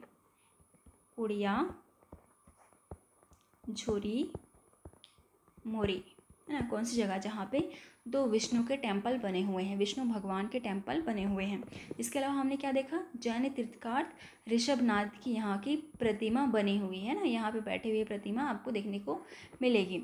इसके अलावा एक याद रखना है कि यहाँ पे आपको प्राचीन शिव टेम्पल देखने को मिलेगा। क्या देखने को मिलेगा, प्राचीन शिव टेम्पल देखने को मिलेगा।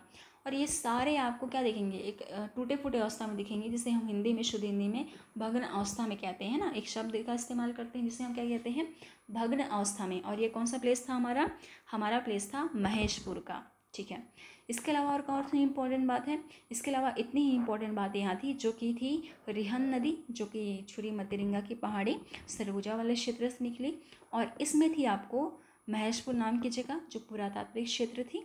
और पुरातात्विक स्थल होने के साथ साथ यहाँ पे आपको क्या याद रखना है कि यहाँ पे 3 इंपॉर्टेंट जगह है, जहाँ पे 2 मंदिर विष्णु भगवान के, एक मंदिर शिव भगवान का, और एक जगह जैसे कि जहाँ पे आपको तीर्थकार ऋषभनाथ की क्या मिलेगी, प्रतिमा मिलेगी। ठीक है, और इसके अलावा मैंने क्या बताया, मैंने ये बताया कि ये जो रिहंद नदी है ये ऊपर की ओर बहती है, यानी कि उत्तर की ओर बहती है, और ये सोन नदी के साथ मिलकर सोन गंगा अफवाह तंत्र के क्षेत्र में अपना पानी बहाती है। ठीक है, याद रहेगा ना सबको। चलो, ये तो हो गया इसकी बात। और इसके अलावा अगर आपको मैं कुछ और बातें बताना चाहूँ तो यहाँ पे कोई इंपॉर्टेंट बात नहीं है।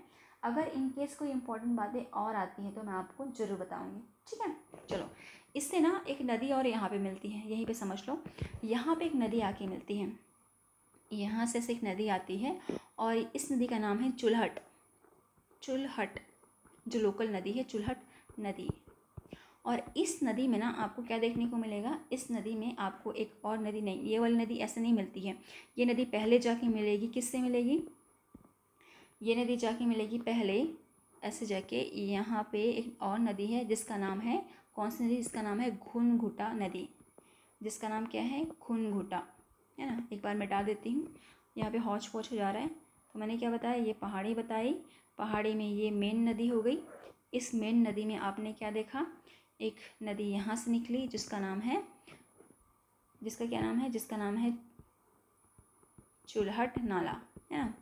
ये चुलहट नाला मिलती है एक और नदी से जिसका क्या नाम है, जिसका नाम है घुनघुटा। ठीक है, तो इस चुलहट नाले में ना आपको एक क्या देखने को मिलेगा, बांध देखने को मिलेगा। क्या देखने को मिलेगा, बांध देखने को मिलेगा यहाँ पर, जिसका क्या नाम है, कुंवरपुर परियोजना। ठीक है, चलो, समझ में आ गया ना, समझ में आ जाएगा ना सबको। चलो, ये तो हो गया इसका कुंवरपुर परियोजना। इसके अलावा आपको घुनघुटा में भी आपको एक परियोजना देखने को मिलेगी इस जगह में, जिसका क्या नाम है, श्याम परियोजना। तो याद रहेगा कौन कौन सी परियोजना है, चुलहट नाला में कुंवरपुर परियोजना, घुनघुटा में आपको श्याम परियोजना देखने को मिलेगी। इसके अलावा 2 और परियोजना है, कहाँ पर, सरगुजा में। एक है बाकी परियोजना के बाद में एक क्या मिल जाएगा आपको, चूहिया पाट परियोजना। तो ये आप परियोजना चैप्टर में पढ़े होंगे, तो इसको भी आप याद रखिएगा कि कौन कौन से नदियों में ये बने हुए हैं। ठीक है, एग्जाम में क्योंकि यहाँ से क्वेश्चंस बनते हैं। और इसके अलावा अगर मैं बताऊँ कि छुरी मतिरिंगा की लंबाई कितनी है, जहाँ से ये सोनगंगा अफवाह तंत्र मिलती है, तो इसकी लंबाई भी याद कर लेना। लेकिन मैं आपको पढ़ाऊँगी, अलग से पढ़ाऊँगी, नदियों वाले चैप्टर में पढ़ाऊँगी, लेकिन अभी याद कर लेना। अगर किसी को लगता है कि यहाँ पर मैं इसका किलोमीटर नहीं बता रही हूँ, तो आपको बता दो कि यहाँ पर बहती है 145 किलोमीटर ये बहती है। कहाँ पर, 145 किलोमीटर बहती है। और अगर आप इससे और नॉलेज लेना चाहें तो ये ना जाती है सरगुजा कोरिया सूरजपुर से होते हुए जाएगी। तो सूरजपुर में ना यहाँ पे आपको एक परियोजना देखने को मिलेगा, जिसका नाम है रक्सगंडा, है ना। रक्सगंडा जलप्रपात यहाँ से आपको देखने को मिलेगा। ठीक है, चलो, ये तो हो गया हमारी रिहंद नदी के बाद। इसके अलावा आपको यहाँ पे सारी चीज़ें मैंने बता दी हैं, और इसके बाद हम लोग आगे बढ़ जाते हैं। चलो, आगे बढ़ेंगे तो यहाँ पे और कौन सी पॉइंट देखने को मिलेगी। यहाँ पे मैंने क्या बताया था, यहाँ पे मैंने आपको बताया था एक जगह जिसका नाम है रामगढ़ की पहाड़ी। क्या नाम से, रामगढ़ की पहाड़ी। तो रामगढ़ की पहाड़ी को ना आप यहाँ पर देखने को मिलेगा, इस जगह में देखने को मिलेगा, इस जगह में। ठीक है, कहाँ पर, इस तरफ, यानी कि यहाँ पे पूर्व, यहाँ पे पश्चिम की तरफ। अब वापस से बड़े वाले मैप में आ जाओ ताकि मैं थोड़ा सा ना आपको और एक्सप्लेन कर पाऊँगी। ठीक है, चलो।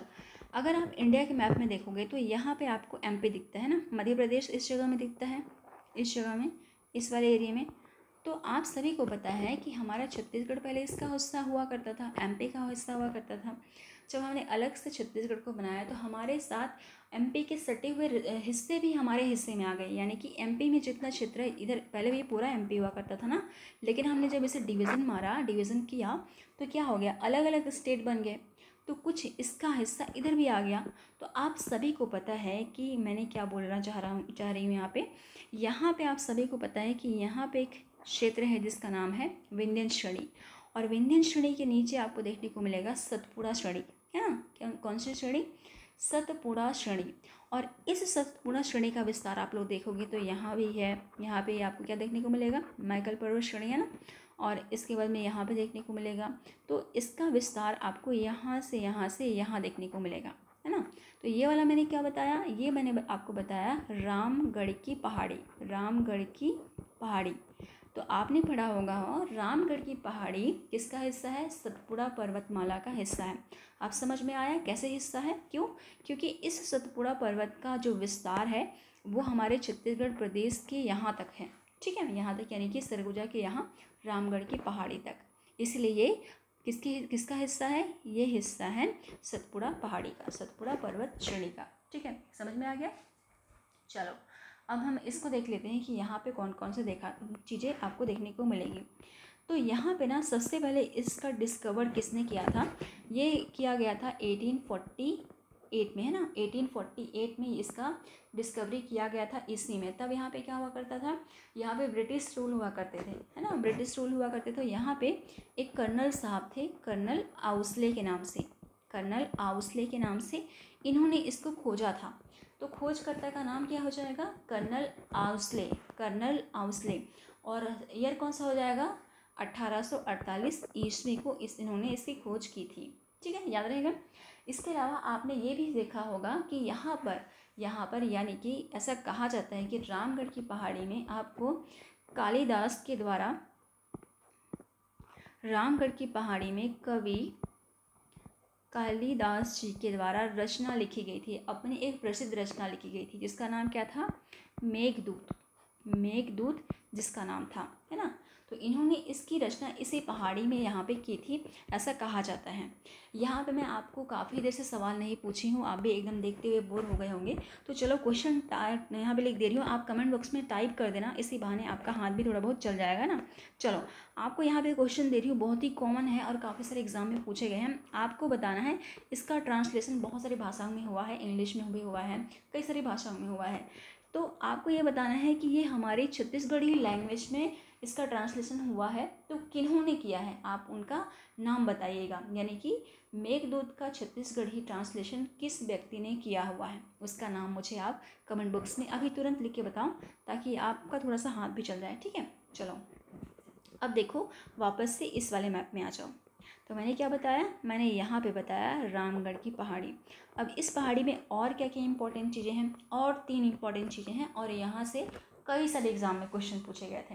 देखो छत्तीसगढ़ के भूगोल से संबंधित ना बहुत सारे एग्जाम में पूछे जाते हैं, यानी कि छत्तीसगढ़ का एग्ज़ाम हुआ और उसमें यदि छत्तीसगढ़ का सामान्य यदि पूछा गया ना तो भूगोल से इतने सारे क्वेश्चन आएंगे कि आप देख के परेशान हो जाओगे, है ना। तो यहाँ पे आपको कई सारे एग्जाम यहाँ पे देखने को मिलेंगे। यहाँ पे 2016 में आपको देखने को मिलेगा, यहाँ आया था, और 2017 में भी आया हुआ था, और इसके अलावा मैंने अभी तो लिखे नहीं है, लेकिन काफ़ी सारे आपको एग्ज़ाम में देखने को मिलेगा। चलो देख लेते हैं। यहाँ पे आपने पढ़ा होगा, यहाँ पे आप लोगों ने 3 गुफा के बारे में पढ़ा होगा। कौन कौन सा, ये सीता बेंगरा, लक्ष्मण बेंगरा और जोगीमारा। ठीक है, चलो तो सबसे पहला वाला, फर्स्ट वाला है ना, ऐसे क्रम में ही याद करना। ठीक है, ये है सीता बेंगरा, सीता बेंगरा।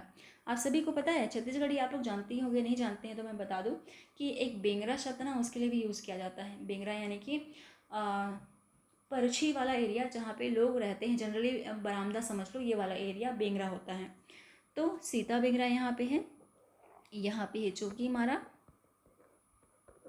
और नीचे में इस जगह में हो जाएगा क्या, ये है लक्ष्मण बेंगरा। तो आप सभी को याद है जब हमारे भगवान राम को वनवास की सजा हुई थी तो हमारे छत्तीसगढ़ भी आए थे, है ना, छत्तीसगढ़ आए थे, कोरिया होते हुए आए थे, है ना, कोरिया के पास वहाँ पे जब बनास नदी बहती है उसी किनारे किनारे होते हुए आए और हमारे इधर दंडकारण्य नीचे के हिस्से में चले गए। तो जहाँ जहाँ पे ये एंट्री किए वहाँ वहाँ पे कुछ कुछ देर के लिए रुके हुए भी थे, है ना। तो ऐसा कहा जाता है कि भगवान राम को जब वनवास की सजा हुई थी ना तो ये कोरिया में तो रुके ही थे। वहाँ पे सीतामढ़ी नामक जगह है, सीतामढ़ी केव भी है और माता सीता के नाम से वहाँ पे आपको सीताहर चौका भी देखने को मिलेगा, है ना। इसके अलावा यहाँ पे भगवान राम सरगुजा जिले में भी रुके थे। कहाँ कहाँ पर, जहाँ वो रुके थे उस जगह का नाम यहाँ पे देखो सीता बेंगरा में ना, देखो ऐसा कहा जाता है कि ये वाला पर्टिकुलर केव में माता सीता ठहरी हुई थी, यानी कि रेस्ट करने के लिए रुकी हुई थी। तो इस वाले को क्या कहा गया, सीता बेंगरा कहा गया, सीता बेंगरा कहा गया। और इसके अलावा ऐसा कहा जाता है कि ये वाला ना नाट्यशाला के रूप में दिखाया गया है। कौन सा वाला, यही वाला। कैसे पता चलता है, ऐसा कहा जाता है कि यहाँ का जो स्ट्रक्चर है ना, यहाँ का स्ट्रक्चर यानी कि यहाँ का जो बनावट है ना वो आपको ऐसे देखने को मिलेगा, आर्क जैसे देखने को मिलेगा। यहाँ समझ लो, यहाँ एक पॉइंट हो गया, सीता माता का यहाँ पे विश्राम हुआ था जिसके कारण इसको कहा जाता है सीता बेंगरा, पहला पॉइंट है। दूसरा पॉइंट ना, यहाँ पे आपको एक आर्क जैसे संरचना देखने को मिलेगी। स्टेज शो वगैरह होता है ना, जहाँ पे ऐसे स्टेज रहता है और यहाँ पे परफॉर्म करते हैं और यहाँ पे सीढ़ियाँ बनी होती है, ठीक वैसे ही यहाँ पे देखने को मिलेगा। इससे ये पता चलता है कि ये वाला पहले नाट्यशाला हुआ करता था। क्या हुआ करता था, नाट्यशाला हुआ करता था। कैसे पता चला, क्योंकि इसकी आकृति अर्धचंद्राकार आकृति की है और सीढ़ी नुमा बेंच नुमा यहाँ पे संरचना आपको दिखाई देने को मिलेगी। तो यहाँ पे क्या हो जाएगा, नाट्यशाला। दूसरा पॉइंट, नाट्यशाला के रूप में इसको देखा जाता है। चलो ये हो गया। यहाँ पे तीसरा पॉइंट क्या हो जाएगा, तीसरा पॉइंट ये हो जाएगा कि मेघदूतम के अनुसार यहाँ पे हर साल आषाढ़ के पहले टाइम पे यानी कि पहले दिन पे यहाँ पे मेले का सांस्कृतिक आयोजन होते हैं, सांस्कृतिक उत्सव यहाँ पे आयोजन होते हैं। आप सभी को पता है मेघदूत एक स्टोरी है ना, मेघदूत एक स्टोरी है जिसमें ना, अभी मुझे नाम याद नहीं है वो पर्टिकुलर कैरेक्टर का, कि उनका नाम चलो ये ले लेते हैं। इनको ना उनके राज्य से निकाल दिया जाता है और ये किसी को पसंद करते रहते हैं, है ना। तो उनको निकाल के, उस राज्य से निकाल के जंगल की ओर भेज देते हैं। और कहाँ भेज देते हैं, इस रामगढ़ की पहाड़ी की तरफ भेज देते हैं।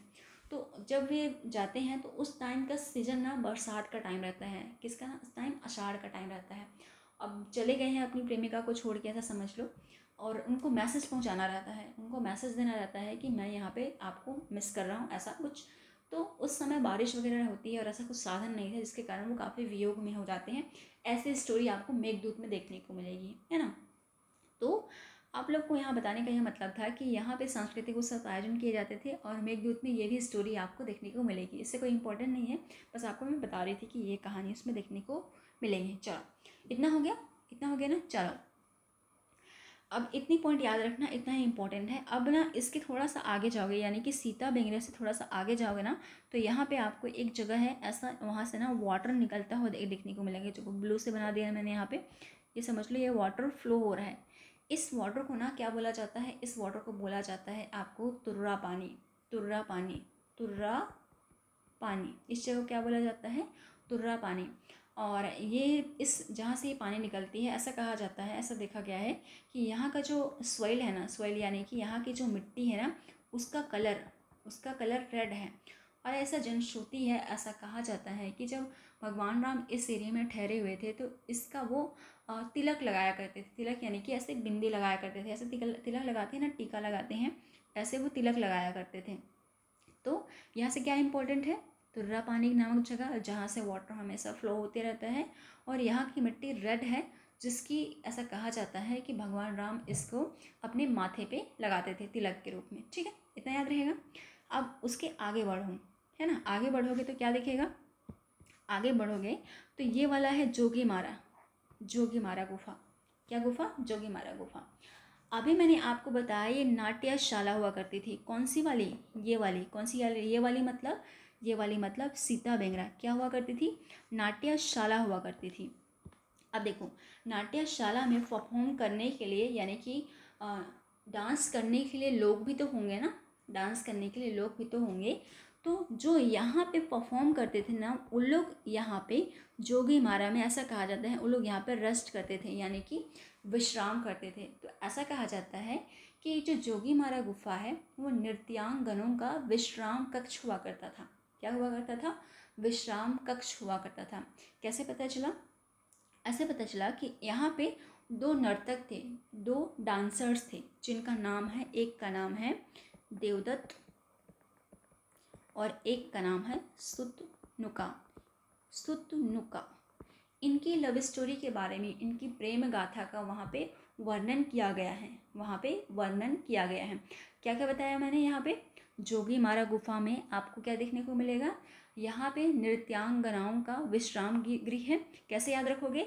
यहाँ बाजू में आपको नाट्यशाला दिखा होगा, नाट्यशाला है जिसमें आपको परफॉर्म करने के लिए लोग होंगे, तो बीच वाला हिस्सा में रेस्ट करने के लिए भी तो होंगे ना उनका जगह, ऐसे याद रखोगे। ठीक है, तो ये जोगी मारा में विश्राम कक्ष था किसका? नृत्यांगनों का।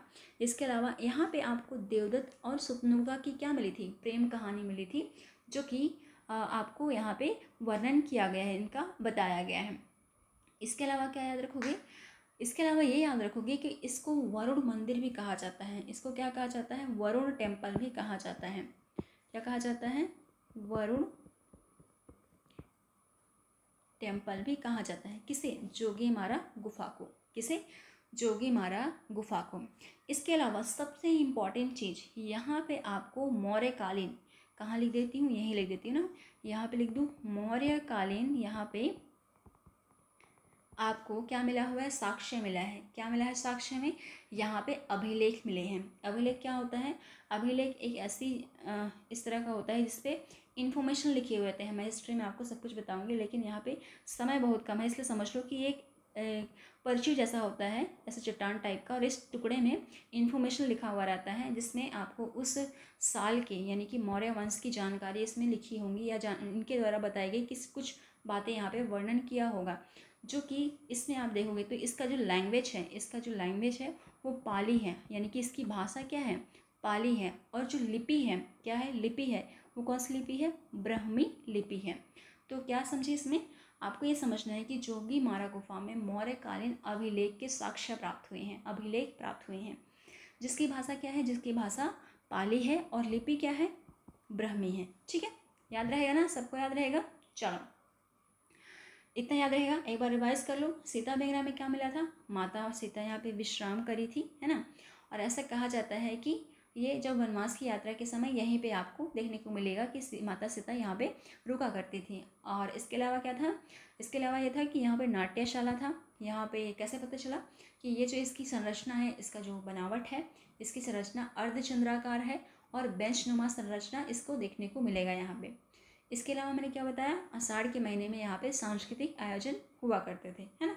चलो आगे मैंने क्या बताया? जोगी मारा बताया। जोगी मारा नृत्यांगनाओं का रेस्ट रूम हुआ करता था, विश्राम गृह हुआ करता था, है ना। और इसे क्या कहा गया था? इसे वरुण मंदिर भी कहा गया था। और इसके अलावा आपको क्या दिया था? देखने को मिला था देवदत्त और सुतनुका की यहाँ पे प्रेम गाथा आपको देखने को मिली थी। और सबसे इम्पोर्टेंट चीज़ मैंने क्या बताई? मौर्यकाल में यहाँ पे साक्ष्य मिले थे, यानी कि अभिलेख प्राप्त हुए थे, जिसकी भाषा क्या है? पाली है और लिपि ब्राह्मी है। चलो हो गया इतना। चलो अब इसके अलावा एक बचता है जिसका क्या नाम है? जिसका नाम है यहाँ पे लक्ष्मण बेंगरा। लक्ष्मण बेंगरा के बारे में बहुत सारी इन्फॉर्मेशन नहीं है, और सवाल में ये पूछा जाएगा तो इनका सीरियस नाम पूछा जाएगा और इसके आसपास के क्षेत्र में पूछा जाएगा। और ये तीनों गुफा आपको रामगढ़ की पहाड़ी में ही देखने को मिलेंगे। बस एक चीज़ याद रखना, इस लास्ट वाले में, यानी कि इस लक्ष्मण बेंगरा के पास में ना यहाँ पे एक कुंड सा है, और इस कुंड का नाम है सीता कुंड। इस कुंड का नाम है सीता कुंड। इसको याद रखोगे, है ना। और आपको एक चीज़ और याद रखने को पड़ेगी, यहाँ पे कहा जाता है कि विशाल दरवाज़ा है यहाँ पे, विशाल दरवाज़ा जिसको कहा जाता है रावण दरवाज़ा, जिसको क्या कहा जाता है? रावण दरवाज़ा या सी दरवाज़ा। इस दरवाजे के अंदर में, यानी कि इस जगह पे आपको भगवान राम, भगवान सीता, हनुमान जी, इसकी यहाँ पे कुंभकर्ण की यहाँ पे छोटी छोटी मूर्तियाँ देखने को मिलेंगी। क्या देखने को मिलेंगी? मूर्तियाँ देखने को मिलेंगी। किस जगह पर? यहाँ पर किसने? लक्ष्मण बेंगरा के करीब में। ठीक है, याद रहेगा इतना? याद रहेगा ना इतना? चलो ये सारी बातें आपको याद रखनी है और इतनी ही इंपॉर्टेंट चीज़ है, यहाँ से पूछा भी इतना ही गया है। इसके बाद में और ज़्यादा इन्फॉर्मेशन होंगी उसको आप देखना मत, क्योंकि यहाँ से सवाल जितना मैंने बताया उतना ही पूछा गया है। ठीक है, चलो हो गया इतना। तो इतनी सारी बातें आपको याद रखनी है। इसके अलावा और कौन कौन सी इंपॉर्टेंट इस जगह में आपको देखने को मिलेगा, यानी सरगुजा में देखने को मिलेगा, उसको हम देख लेते हैं। चलो, क्या क्या पढ़ा हमने यहाँ पे? हमने पढ़ा सीता बेंगरा गुफा, जोगीमारा गुफा, हाथी पोल, रामगढ़ की पहाड़ी, मैनपाट, छत्तीसगढ़ का शिमला, तिब्बत शरणार्थी 1962, मान नदी हमने पढ़ा। अच्छा, मान नदी का आपको वो भी बताना पड़ेगा, किलोमीटर मैंने नहीं बताया ना। ये बहती है साउथ की तरफ, है ना, साउथ की तरफ, यानी कि नीचे की तरफ महानदी अवकाश क्षेत्र में। तो इसका ना वो लिख लेना, हालांकि मैं पढ़ाऊँगी नदी वाला चैप्टर अलग से पढ़ाऊँगी, लेकिन यहाँ पे लिख लो 155 किलोमीटर। ठीक है, और ये जाती है किस में? ये जाती है किस में जाती है? मैंने बताया था ये मिलती है बाहर, मिलती है ना, ईब नदी बाहर मिलती है। ईब कहाँ पर है? जशपुर में है, मैं कंफ्यूज हो गई थी। तो मान नदी मिलती है कहाँ पर? जांजगीर चांपा में। किसके साथ मिलती है? ये मिलती है महानदी में। और यहीं पे आपको नीचे की तरफ से ना एक नदी और देखने को मिलेगी। यहाँ से तो मान नदी आई और इस तरफ से आई महानदी। ये देखो महानदी अगर जा रही है तो ये मान नदी हो गई और इस तरफ हो गई ये महानदी। और यहाँ पे एक नदी आ रही है, इसका नाम है लात, इसका नाम है लात नदी। और वो लात घुसा वाला लात स्पेलिंग है ना, लात लात लात नदी। तो इन तीनों का यहाँ पे संगम होता है, त्रिवेणी संगम होता है। तो कहाँ पर होता है? ये जांजगीर चांपा वाले क्षेत्र में होता है। ठीक है, याद रखोगे। और जांजगीर चांपा वाले क्षेत्र में, यानी कि क्या नाम है उनका, चंद्रपुर नाम की जगह में ये लोग मिलते हैं। यानी कि 3 नदियों का संगम होता है, मान नदी, महानदी और लात नदी। ठीक है, याद रहेगा। चलो, इसके अलावा ये जो मान नदी वाला एरिया है ना, थोड़ा सा ना यहाँ पे इस वाले एरिया में ना, आपको मैंने बताया था ना, यहाँ पर आपको देखने को मिलेगा गुणवाना हिस्सा। तो ये वाला हिस्सा है, जैसे मान नदी के नीचे में ना, आपको यहाँ पे मान घाटी कोयला क्षेत्र मिलेगा, जहाँ पे बहुत ज़्यादा मात्रा में आपको कोयला प्रोड्यूस करने को मिलेगा, यानी कि कोयला पाया जाता है। ठीक है, सारा चैप्टर मैं पढ़ाऊँगी, लेकिन ऐसा मत लगे कि आपसे कोई पॉइंट छूट रहा है और आपने पढ़ा है उसको मैं नहीं बता पा रही। ठीक है, चलो, तो यहाँ पे करेक्ट कर लेना। मैंने बताया था, मैं ईब नदी में कंफ्यूज हो गई थी। ईब नदी बाहर जाती है, जो कि जशपुर में बहती है, और मान नदी छत्तीसगढ़ में पूरा बहती है। ठीक है, चलो आगे बढ़ते हैं। देखो, इसके बाद यहाँ पे हमने पढ़ा echo point, fish point, tiger point, Mehta point, बौद्ध मंदिर, जलजली क्षेत्र, बौद्ध मठ, वही वाला बौद्ध मठ है जो बौद्ध मंदिर है।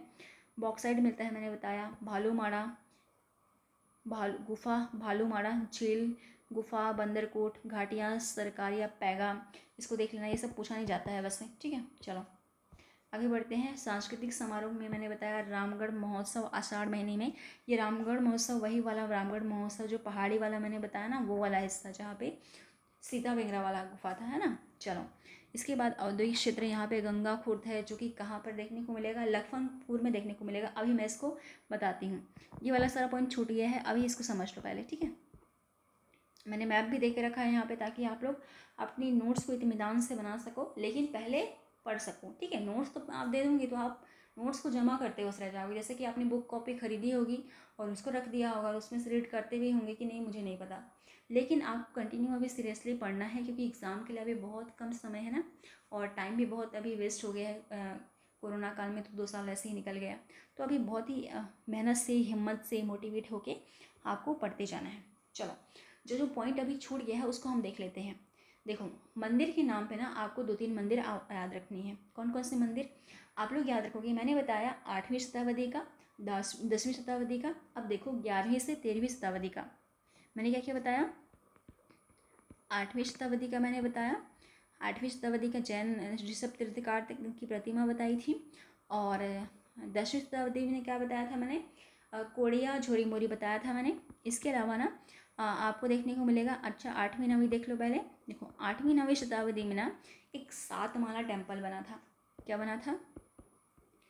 7 माला टेम्पल, 7 माला टेम्पल बना हुआ था। कहाँ पर, किस जगह में बना हुआ था? तो ये बना है कहाँ पर? ये इस तरफ आपको देखने को मिलेगा, लखनपुर एरिया की इस तरफ। कौन सा टेम्पल? 7 माला टेम्पल। इसकी खास बात क्या है? इसकी खास बात ये है कि ये बना हुआ है पंचायतन शैली में। पंचायतन शैली में कैसे बताऊँ?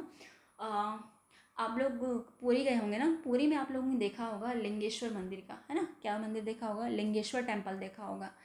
तो जैसा लिंगेश्वर टेम्पल है ना, उसका स्ट्रक्चर भी वैसे ही सात माला मंदिर का है। यानी कि कौन सी शैली है, शैली में है ये पंचायतन शैली। हम आर्ट एंड कल्चर में इसको पढ़ने वाले हैं कि मंदिर की किस किस टाइप का स्ट्रक्चर होता है। तो बस यहाँ पे समझ लो कि अगर आपने लिंगेश्वर मंदिर देखा होगा तो बिल्कुल वैसी हूबहू वैसे स्ट्रक्चर में बना हुआ है, यानी कि पंचायतन शैली में बना है। कौन सा टेम्पल, सात माला वाला टेम्पल। कब बना था ये, 8वीं 9वीं शताब्दी में बना हुआ था। चलो ये तो हो गया इस तरफ लखनपुर की तरफ। मैंने बताया ना यहाँ पर है उदयपुर, इस तरफ लखनपुर, यहाँ पे अंबिकापुर, यहाँ पे भूल गए आप लोग, देखो रिवाइज करते चलना, ठीक है। यहाँ पे लुंड्रा बताया था, यहाँ पे बतौली, यहाँ पे मनपाट, यहाँ पे सीतापुर। तो यहाँ पे आपको पंचायतन शैली देखने को मिलेगी, ठीक है, याद रखोगे ना। चलो आगे बढ़ो। इसके अलावा मैंने एक और मंदिर आपको बताना यहाँ था कि इस तरफ आपको सीतापुर वाले क्षेत्र में ना आपको एक मंदिर देखने को मिलेगी। क्या नाम से रहेगा देऊर, नाम से जगह मिलेगा जिसका नाम है देऊर मंदिर। जिसका क्या नाम है, देऊर नाम से देखने को मिलेगा, देऊर मंदिर। देऊर मंदिर किस जगह में, महारानीपुर के स्थान में, सीतापुर में, है ना। कब मिला था ये, 11वीं से 13वीं शताब्दी में। कब मिला था, 11वीं से 13वीं शताब्दी में। याद रह जाएगा सबको याद रह जाएगा ना, ठीक है। चलो आगे बढ़ते हैं। आगे बढ़ोगे तो क्या देखने को मिलेगा, आगे बढ़ोगे तो और कौन कौन सी जगह देखने को मिलेगी। एक था हमने गंगापुर खुर्द देखा था ना, गंगापुर खुर्द, यानी कि आपको इस जगह में देखने को मिलेगा। ये वाला उदयपुर, ये लखनपुर, यहाँ पर गंगापुर खुर्द नाम की जगह देखने को मिलेगी, जो क्या है यहाँ की इंडस्ट्रियल एरिया है। इंडस्ट्रियल एरिया यानी कि हिंदी में क्या बोलेंगे इसको, औद्योगिक क्षेत्र, यानी कि यहाँ पे प्रोडक्शन वगैरह होता है, ठीक है, याद रहेगा। कहाँ पर, लखनपुर के आसपास में, है ना। चलो इसके अलावा अंबिकापुर में मैंने बताया कि यहाँ अंबिकापुर के नीचे लखनपुर के जस्ट ऊपर यहाँ पे आपको देखने को मिलेगा सात माला मंदिर। और इसके अलावा आप देखोगे तो यहीं पे अंबिकापुर में महामाया मंदिर भी देखने को मिलेगा। अगर पूछा जाएगा तो अंबिकापुर में कौन सा मंदिर आपको देखने को मिलेगा, तो ऐसा क्वेश्चन। इसके अलावा ना अंबिकापुर में आप लोग एक इंपॉर्टेंट याद रखोगे, तो क्वेश्चन में आपको पूछा ही जाएगा। यहाँ पे आपको बायोटेक पार्क मिलेगा, बायोटेक पार्क देखने को मिलेगा। कौन सा पार्क, बायोटेक पार्क। किस जगह पर, अंबिकापुर वाली जगह पर, ठीक है। समझ में आया, समझ में आ गया ना। चलो आगे बढ़ो। इसके अलावा दरिमा नाम की अभी आपने जगह पढ़ी ना, नया जो तहसील बना हुआ है, उस तहसील में आपको हवाई पट्टी बनी हुई है। वहाँ पे क्या बना हुआ है, हवाई पट्टी। किस जगह पर है, देखो यहाँ पे तो अंबिकापुर आ जाएगा और यहाँ पे आ जाएगा दरिमा। तो यहाँ पे आपको हवाई पट्टी देखने को मिलेगा। कौन सा, हवाई पट्टी देखने को मिलेगा। तो क्या क्या बताया मैंने, इस जगह में एक टेम्पल बताया। कौन सा टेम्पल था, क्या नाम से था, 7 कुछ बताया था ना मैंने, क्या नाम से था, सात माला मंदिर। कौन सी शैली में था, कौन सी शैली में, पंचायतन शैली में। अच्छा कब था, कब का बना था, 8th 9th सेंचुरी में, है ना, 89 नहीं 8th 9th सेंचुरी में। अच्छा सीतापुर में मैंने एक मंदिर बताया, कौन सी नाम की, देऊर नाम की, है ना। कब बना था ये, 11वीं से 13वीं शताब्दी में। कहाँ पे, 11वीं से 13वीं शताब्दी में, ठीक है, समझ में आ जाएगा ना। दरिमा में हम लोग क्या देखा, हवाई पट्टी देखी। दरिमा में क्या देखा, हवाई पट्टी देखी। अच्छा इस जगह पे मैंने क्या बताया, यहाँ पे क्या था, औद्योगिक क्षेत्र का नाम क्या था, औद्योगिक क्षेत्र का नाम गंगापुर खुर्द के नाम से, गंगापुर खुर्द के नाम से। अच्छा इसके अलावा आप लोग ना अंबिकापुर में जाओगे तो एक तकिया मज़ार करके एक जगह है, क्या नाम से है, यहाँ पर बना देती हूँ मैं, दूसरे कलर से बना देते हैं। यहाँ पे आपको तकिया मज़ार देखने को मिलेगा, जो मुस्लिम धर्म से संबंधित है, यानी कि यहाँ पे मुसलमानों का यहाँ पे दरगाह है। क्या है, यहाँ पे मुसलमानों का यहाँ पे दरगाह है, ठीक है। क्या जगह नाम से, यहाँ पे तकिया मज़ार लिख देती हूँ, तकिया मज़ार। कहाँ पर, अंबिकापुर की ही लोकेशन पे, ठीक है, समझ में आ जाएगा ना। चलो इसके बाद मैंने बताया था एक पार्ट छूट गया है और यहाँ पे छूट गया है कौन सा वाला हिस्सा, ट्रांसपोर्टेशन वाला, उसको बता देती हूँ। फिर हम लोग प्रैक्टिस करेंगे कि मैंने आपको क्या क्या पढ़ाया, फिर आप लोग फाइनली नोट्स बनाओगे, ठीक है। चलो जैसे मैंने आपको बताया कि लोकेशन में अगर आपको बताऊँ तो यहाँ पे आपको जशपुर देखने को मिलेगा, है ना। और जशपुर पूरा एरिया, जितना भी पूरा एरिया है वो सारा का सारा पाट क्षेत्र में आता है, पाट क्षेत्र में आता है, इस तरह का देखने को मिलेगा। तो जशपुर से थोड़ा सा आगे भी ना यहाँ पे दक्कन ट्राइब देखने को मिलेगा। तो इस दक्कन ट्राइब में बहुत सारे पार्ट आते हैं, तो कुछ पार्ट का हिस्सा ना सरगुजा में भी देखने को मिलेगा। तो यहाँ पे आपको जारंग पार्ट देखने को मिलेगा। इस वाले हिस्से का नाम क्या है, जारंग पार्ट, जारंग पार्ट, जो सरगुजा वाला हिस्सा है, यानी कि एक पेन यहाँ से ले लो, ये वाला हिस्सा देखो पार्ट क्षेत्र है ना, तो इसमें ये जो 2 पार्ट है ना, 2-3 पार्ट होंगे, ये जो पार्ट देखने को मिलेगा इसका नाम है जारंग पार्ट। कहाँ पर? सरगुजा वाले क्षेत्र में। कैसे पता चला आपको? कि तो बॉर्डर शेयर करता है जशपुर के साथ में, और जशपुर का पूरा एरिया कौन सा एरिया है? पार्ट वाला एरिया है ना, तो उसका पार्ट का हिस्सा ना इधर भी खिसक के आ गया है। वैसे बलरामपुर भी पार्ट वाला हिस्सा है, जिसमें आपको चेनान वाला नदी में के आसपास देखने को मिलेगा ना, लहसुन पार्ट वगैरह देखने को मिलेगा, सभी पार्ट वाले रहे। इसके बाद हम लोग उसको पढ़ने वाले हैं हालांकि, लेकिन मैं फिर भी यहाँ बता देती हूँ कि इस जगह में आपको पार्ट क्षेत्र में मिलेगा। और इससे ही आपको क्या मिलेगा? बॉक्साइट मिलेगी। किसमें? दक्कन ट्रैप में, है ना। दक्कन ट्रैप में क्या मिलेगा? बॉक्साइट मिलेगा। सात पहाड़ी के क्षेत्र की तरफ। इसके अलावा क्या नाम था? परपटिया के नाम से था। इसके अलावा मैनपाट मैंने बताया, तो यहाँ पे बॉक्साइट मिलेगा। इसके अलावा मैंने इस तरफ बताया, क्या बताया? इस तरफ क्या होता है? इस तरफ होता है ये वाला हिस्सा, है ना, फिर से वही कलर आ गया, ये वाला हिस्सा होता है। इस तरफ वाले हिस्से में ना मैंने बताया ये क्या आता है? गोंडवाना क्षेत्र में आता है। किस में आता है? गोंडवाना क्षेत्र में आता है। और गोंडवाना में मैंने बताया कि कोयला मिलता है यहाँ पे, है ना, कोयला मिलता है। तो कोयला के लिए जगह आपको देखने को मिलेगा 5 बहनिया क्षेत्र। 5 बहनिया क्षेत्र, है ना। याद मत करना, मैं इसका अलग से बताऊंगी, लेकिन अभी मैं आपको नाम बस समझा दे रही हूँ कि ऐसा ऐसा जगह है, ताकि आप नोट्स बनाना चाहो तो ना बना सकते हो। तो 5 बहनिया नामक जगह है, और यहाँ पे लखनपुर भी है यहाँ पे, और एक नाम है बिरजू पानी, है ना, बिरजू पानी। 5 बहनिया और जगह है, लेकिन अभी मुझे इतना ही याद है, जब मैं आपको पढ़ाऊँगी ना तो आपको वहाँ पर बता दूँगी, ठीक है। चलो, तो ये वाला हिस्सा क्या हो जाएगा? गोंडवाना हिस्सा। इस तरफ वाला कौन सा हिस्सा? दक्कन ट्रैप। दक्कन ट्रैप में क्या मिलता है? बॉक्साइट तरफ वाला हिस्सा है। और इस तरफ वाला क्या हिस्सा है? इस तरफ आपको क्या मिलता है? इस तरफ क्या मिलता है? इस तरफ आपको कोयला मिलता है, ठीक है। समझ में आ गया? समझ में आ गया ना? चलो,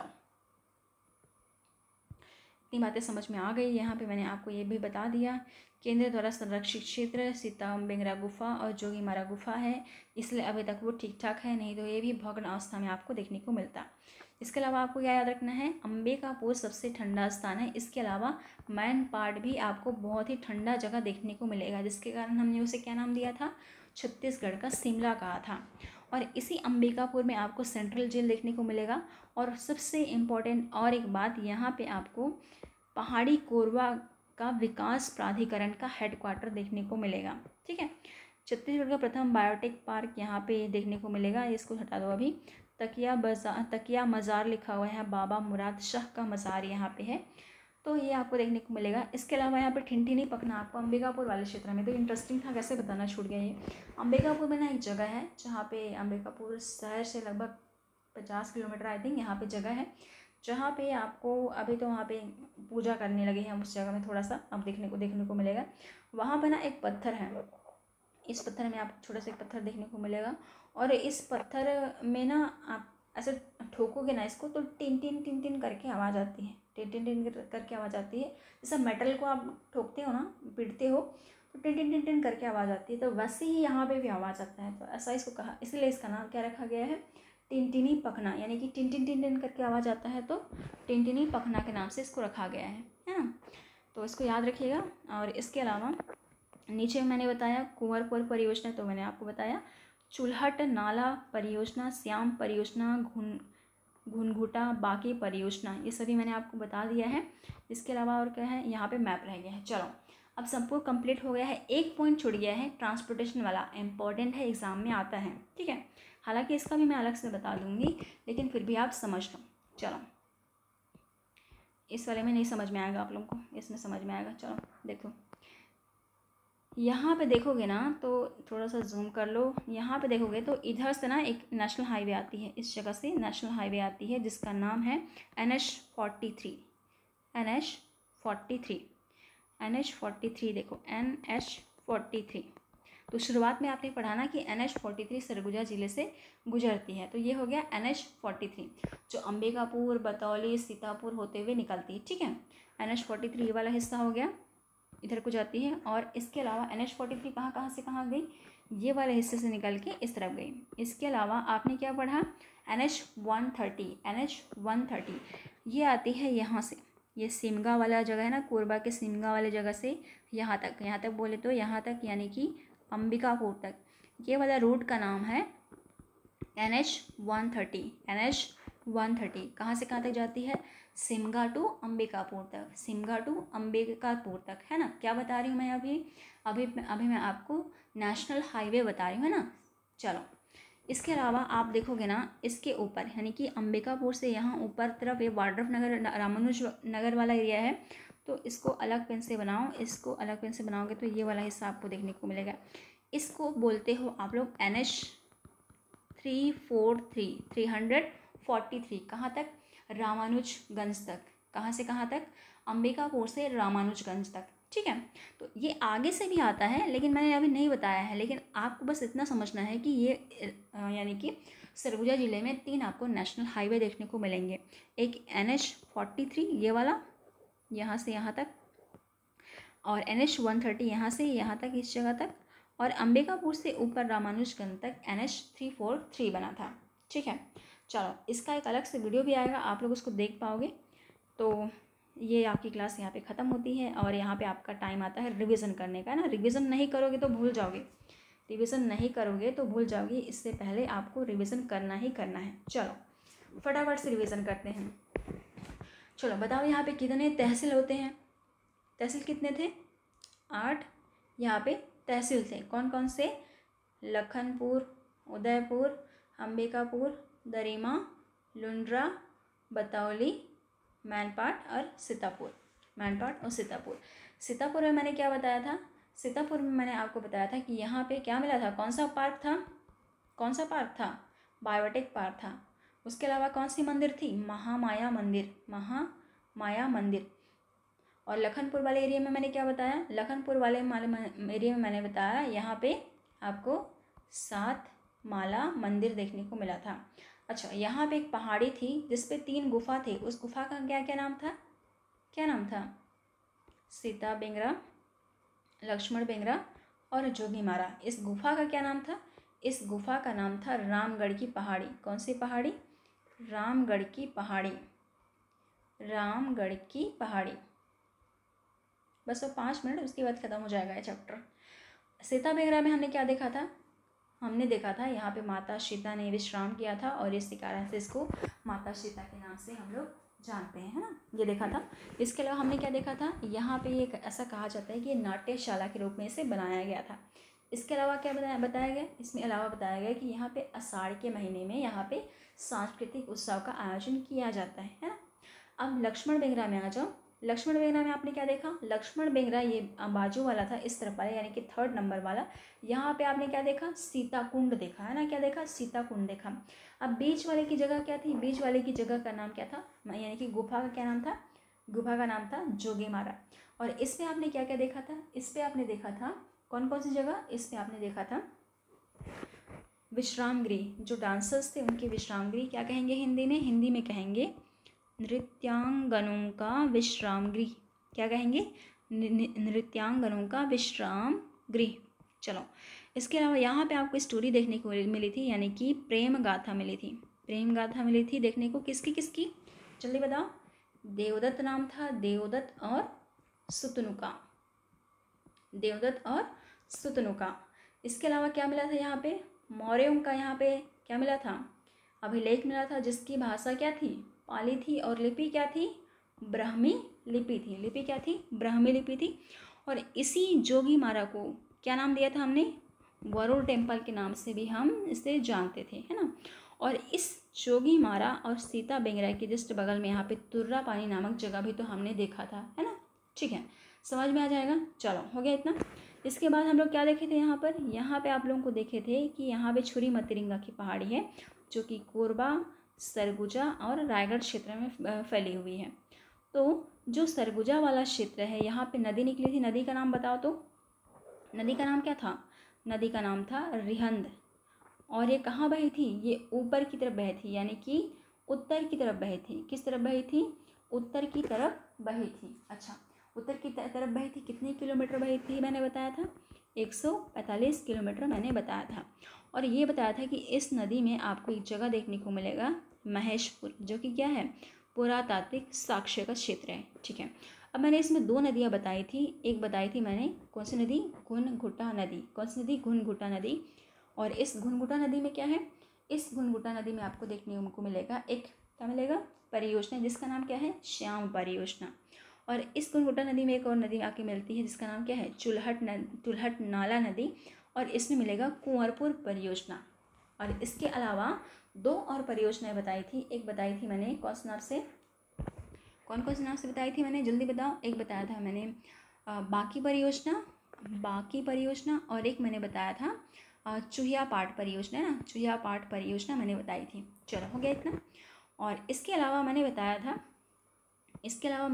नहीं, इसके अलावा आपको क्या याद है, आपको मैन पार्ट याद है। मैन पार्ट का फटाफट बताओ, यहाँ पे कहाँ कहाँ गए थे आप लोग। यहाँ पे आप लोग क्या देखे थे, बौद्ध धर्म से संबंधित यहाँ पे कल्चर देखे थे, यानी कि तिब्बतियों का कल्चर देखा था आपने, जिनको हमने यहाँ पे 1962 में शरणार्थियों के रूप में यहाँ पे बसाया था। इसलिए इसको क्या बोलते हैं, छोटा तिब्बत। क्या बोलते हैं, छोटा तिब्बत। और यहाँ पे बहुत ठंड होता है ना, कहाँ पर, मैनपाट में, तो इसको क्या बोलते हैं और क्या नाम है इसका नाम छत्तीसगढ़ का शिमला भी इसे कहा जाता है। अच्छा, यहाँ पे क्या क्या देखते हो आप लोग, यहाँ पे देखते हो फिश पॉइंट, यहाँ पे देखते हो टाइगर पॉइंट, यहाँ पे देखते हो मेहता पॉइंट। इस मेहता पॉइंट वाली जगह कहाँ पर है, यहाँ पर, जो बॉर्डर शेयर करती है किसके साथ में, रायगढ़ और सरगुजा के साथ में, ठीक है। अच्छा, आपको यहाँ पे मैंने नदी भी बताई थी ना, यहाँ पे मैंने आपको नदी भी बताई थी, जिसको मैंने शुरू में मिस्टेक कर दिया था लेकिन बाद में करेक्ट हो गया था। यहाँ पे कौन सी नदी बहती थी, मान नदी बहती थी। और इस मान नदी का जो हाइट कितना था, यानी कि क्षेत्रफल कितना था, 155 मैंने बताया। और ये कहाँ जाके मिली, जांजगीर चांपा में। अच्छा, जांजगीर चांपा में किससे किससे मिली, एक महानदी से और एक लात नदी से। तो इस तरह से क्या बनाई, त्रिवेणी संगम बनाई। कहाँ पर, चंद्रपुर में, है ना, कहाँ पर बनाया, चंद्रपुर में, ठीक है, समझ में आएगा। और मैन पार्ट में क्या मिलता है आपको, कौन सा खनिज मिलता है, क्या मिलता है, बॉक्साइट, है ना, क्या मिलता है, बॉक्साइट मिलता है। चलो, इतना याद हो गया सबको याद हो गया ना। चलो बस इतना ही था। और रियासत तो मैंने बता ही दिया, रियासत कौन से वंश की थी, रक्सेल यहाँ पे रियासत हुआ करती थी, सरगुजा रियासत की थी जो रक्सेल वंश से संबंधित था। और इसमें अगर आपको और डिटेल में जाना होगा ना, एक काम करना, इसके बाद ना, इस वीडियो के बाद आपको मैं रियासत वाले चैप्टर भी पढ़ा दूँगी, ताकि वो भी आपको कन्फ्यूज़न मत हो, क्योंकि हर ज़िले में आपको रियासत देखने को मिलेगा, है ना। इससे क्या होगा, वीडियो बहुत लंबा नहीं बनेगा और सब छोटा छोटा ही बनते जाएगा, ठीक है, और आपको देखने में भी आलस नहीं आएगा। चलो, अब आपकी बारी आती है नोट्स बनाने की। नोट्स कैसे बनाएंगे आप लोग, नोट्स ऐसे बनाएंगे, देख लो, ये आपका पेज है, ये आपका क्या है, पेज है, ठीक है। इस पेज में सबसे पहले आप 2 पार्ट में, जैसे कि 2 पार्ट में, एक इधर वाला लेफ्ट वाला, एक राइट वाला, तो यहाँ पे आप हेडिंग डालोगे सरगुजा जिला, क्या डालोगे, सरगुजा जिला। और सेम यही वाला मैप दोनों तरफ बनाओगे, और एक में लिखोगे political map of Surguja district, और एक में लिखोगे physical map of Surguja district, है ना। अब इसमें क्या क्या बनाओगे, इसमें जब पॉलिटिकल वाला बनाओगे ना, इसमें बनाओगे आप लोग यहाँ का तहसील, और तहसील का नाम लिखोगे, और बॉर्डर भी बनाओगे। इसके अलावा यहाँ पे विकास खंड लिखोगे, और विकास खंड को ना जैसे ऐसे बनाते हैं ना, ऐसे बना दोगे, ऐसे बनाते हैं ना, जगह का नाम सिर्फ लोकेशन दिखाओगे, उसका बॉर्डर नहीं बनाओगे, ठीक है। इसके अलावा यहाँ पे लिखोगे कोयला कहाँ कहाँ मिलता है, उसको लिख देना के या सी लिख देना, सी फॉर कोल, है ना, कोल यानी कि कोयला। तो ये जगह बनाओगे आप पॉलिटिकल वाले मैप में, ठीक है। इसके अलावा फिजिकल वाले मैप में क्या बनाओगे, फिजिकल वाले मैप में बनाओगे पहाड़, यहाँ पे बनाओगे पहाड़, यहाँ पे पार्ट बनाओगे। इसके अलावा इम्पॉर्टेंट जगह यहाँ से बनती है, नदी बनाओगे यहाँ पे, और यहाँ पे भी नदी बनाओगे। तो इस तरह से फिजिकल चीज़ें दिखाओगे, जो कि मैंने इस वाले मैप में आपको दिखाया हुआ है। किस वाले मैप में, इस वाले मैप में। तो ऐसे एक तरफ बनाओगे पॉलिटिकल मैप। तो ये तो पुराना वाला मैप है, मैंने नया अभी बनाया नहीं है, लेकिन मैं एक काम करूँगी, आपको ना कहीं से प्रोवाइड कर दूँगी, जो मैंने रिसेंट में अभी नया वाला बनाया है, ठीक है। तो यही वाला मैप है, लेकिन थोड़ा सा वो डिफरेंस है, ठीक है। ये यहाँ पे महेशपुर नहीं आता है, यहाँ पे रिहन नदी जा रही है ना, तो यहाँ पे आपको महेशपुर देखने को मिलेगा, ठीक है। बाकी सारा चीज़ सही है, बस यहाँ पे महेशपुर का लोकेशन यहाँ पे गलत है, ठीक है। यहाँ पे रिहन नदी गई है, तो महेशपुर भी यहाँ भी इस जगह में होगी, जो कि मैंने यहाँ पे पहले से लिखा हुआ है। चलो, समझ में आ गया ना नोट्स कैसे बनाना है। तो बस इतना ही रहता है क्लास, और क्लास के एंड में यहाँ पे आप लोग ने इन्फॉर्मेशन ये देखी होगी। तो जैसे कि मैंने आपको बताया कि ये अभी हमने मैपिंग शुरू किया हुआ है, और इसमें आप लोगों का इंटरेस्ट बढ़ते जाएगा तो मैपिंग कंटिन्यू तो करेंगे ही, और साथ में साथ ना हम लोग क्लासेस भी शुरू करेंगे। कौन कौन सी क्लासेस शुरू करेंगे? यहाँ पे हम लोग सबसे पहले इंडियन ज्योग्राफी देखेंगे, छत्तीसगढ़ की ज्योग्राफी जैसे चल ही रही है समझ लो। इसके अलावा चैप्टर वाइज से तो आपको बताना है। इसके अलावा हम लोग देखेंगे इंडियन पॉलिटी, जो कि इसी मंथ से शुरू होगा, है ना, इसी मंथ से, यानी कि इस मंथ चलो 15 दिन तो निकल गया, अगले मंथ यानी कि 30 दिन के अंदर ही शुरू हो जाएगा, ऐसा समझ लो।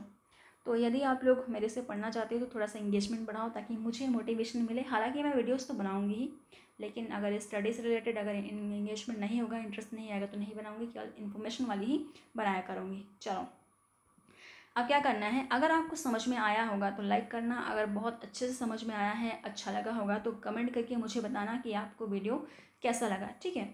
और यदि इसी प्रकार कई आपको कोई परेशानी होगी या कोई डाउट हुआ होगा तो आप मुझे कमेंट बॉक्स में लिख सकते हो, मैं उसका जवाब भी तुरंत दे दूँगी, ठीक है। चलो, तो आज की क्लास को यहीं पे एंड करते हैं। मैं मिलती हूँ आपको नेक्स्ट टॉपिक में।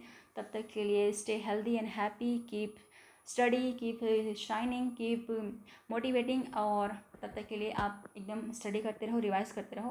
मिलती हूँ, थैंक यू।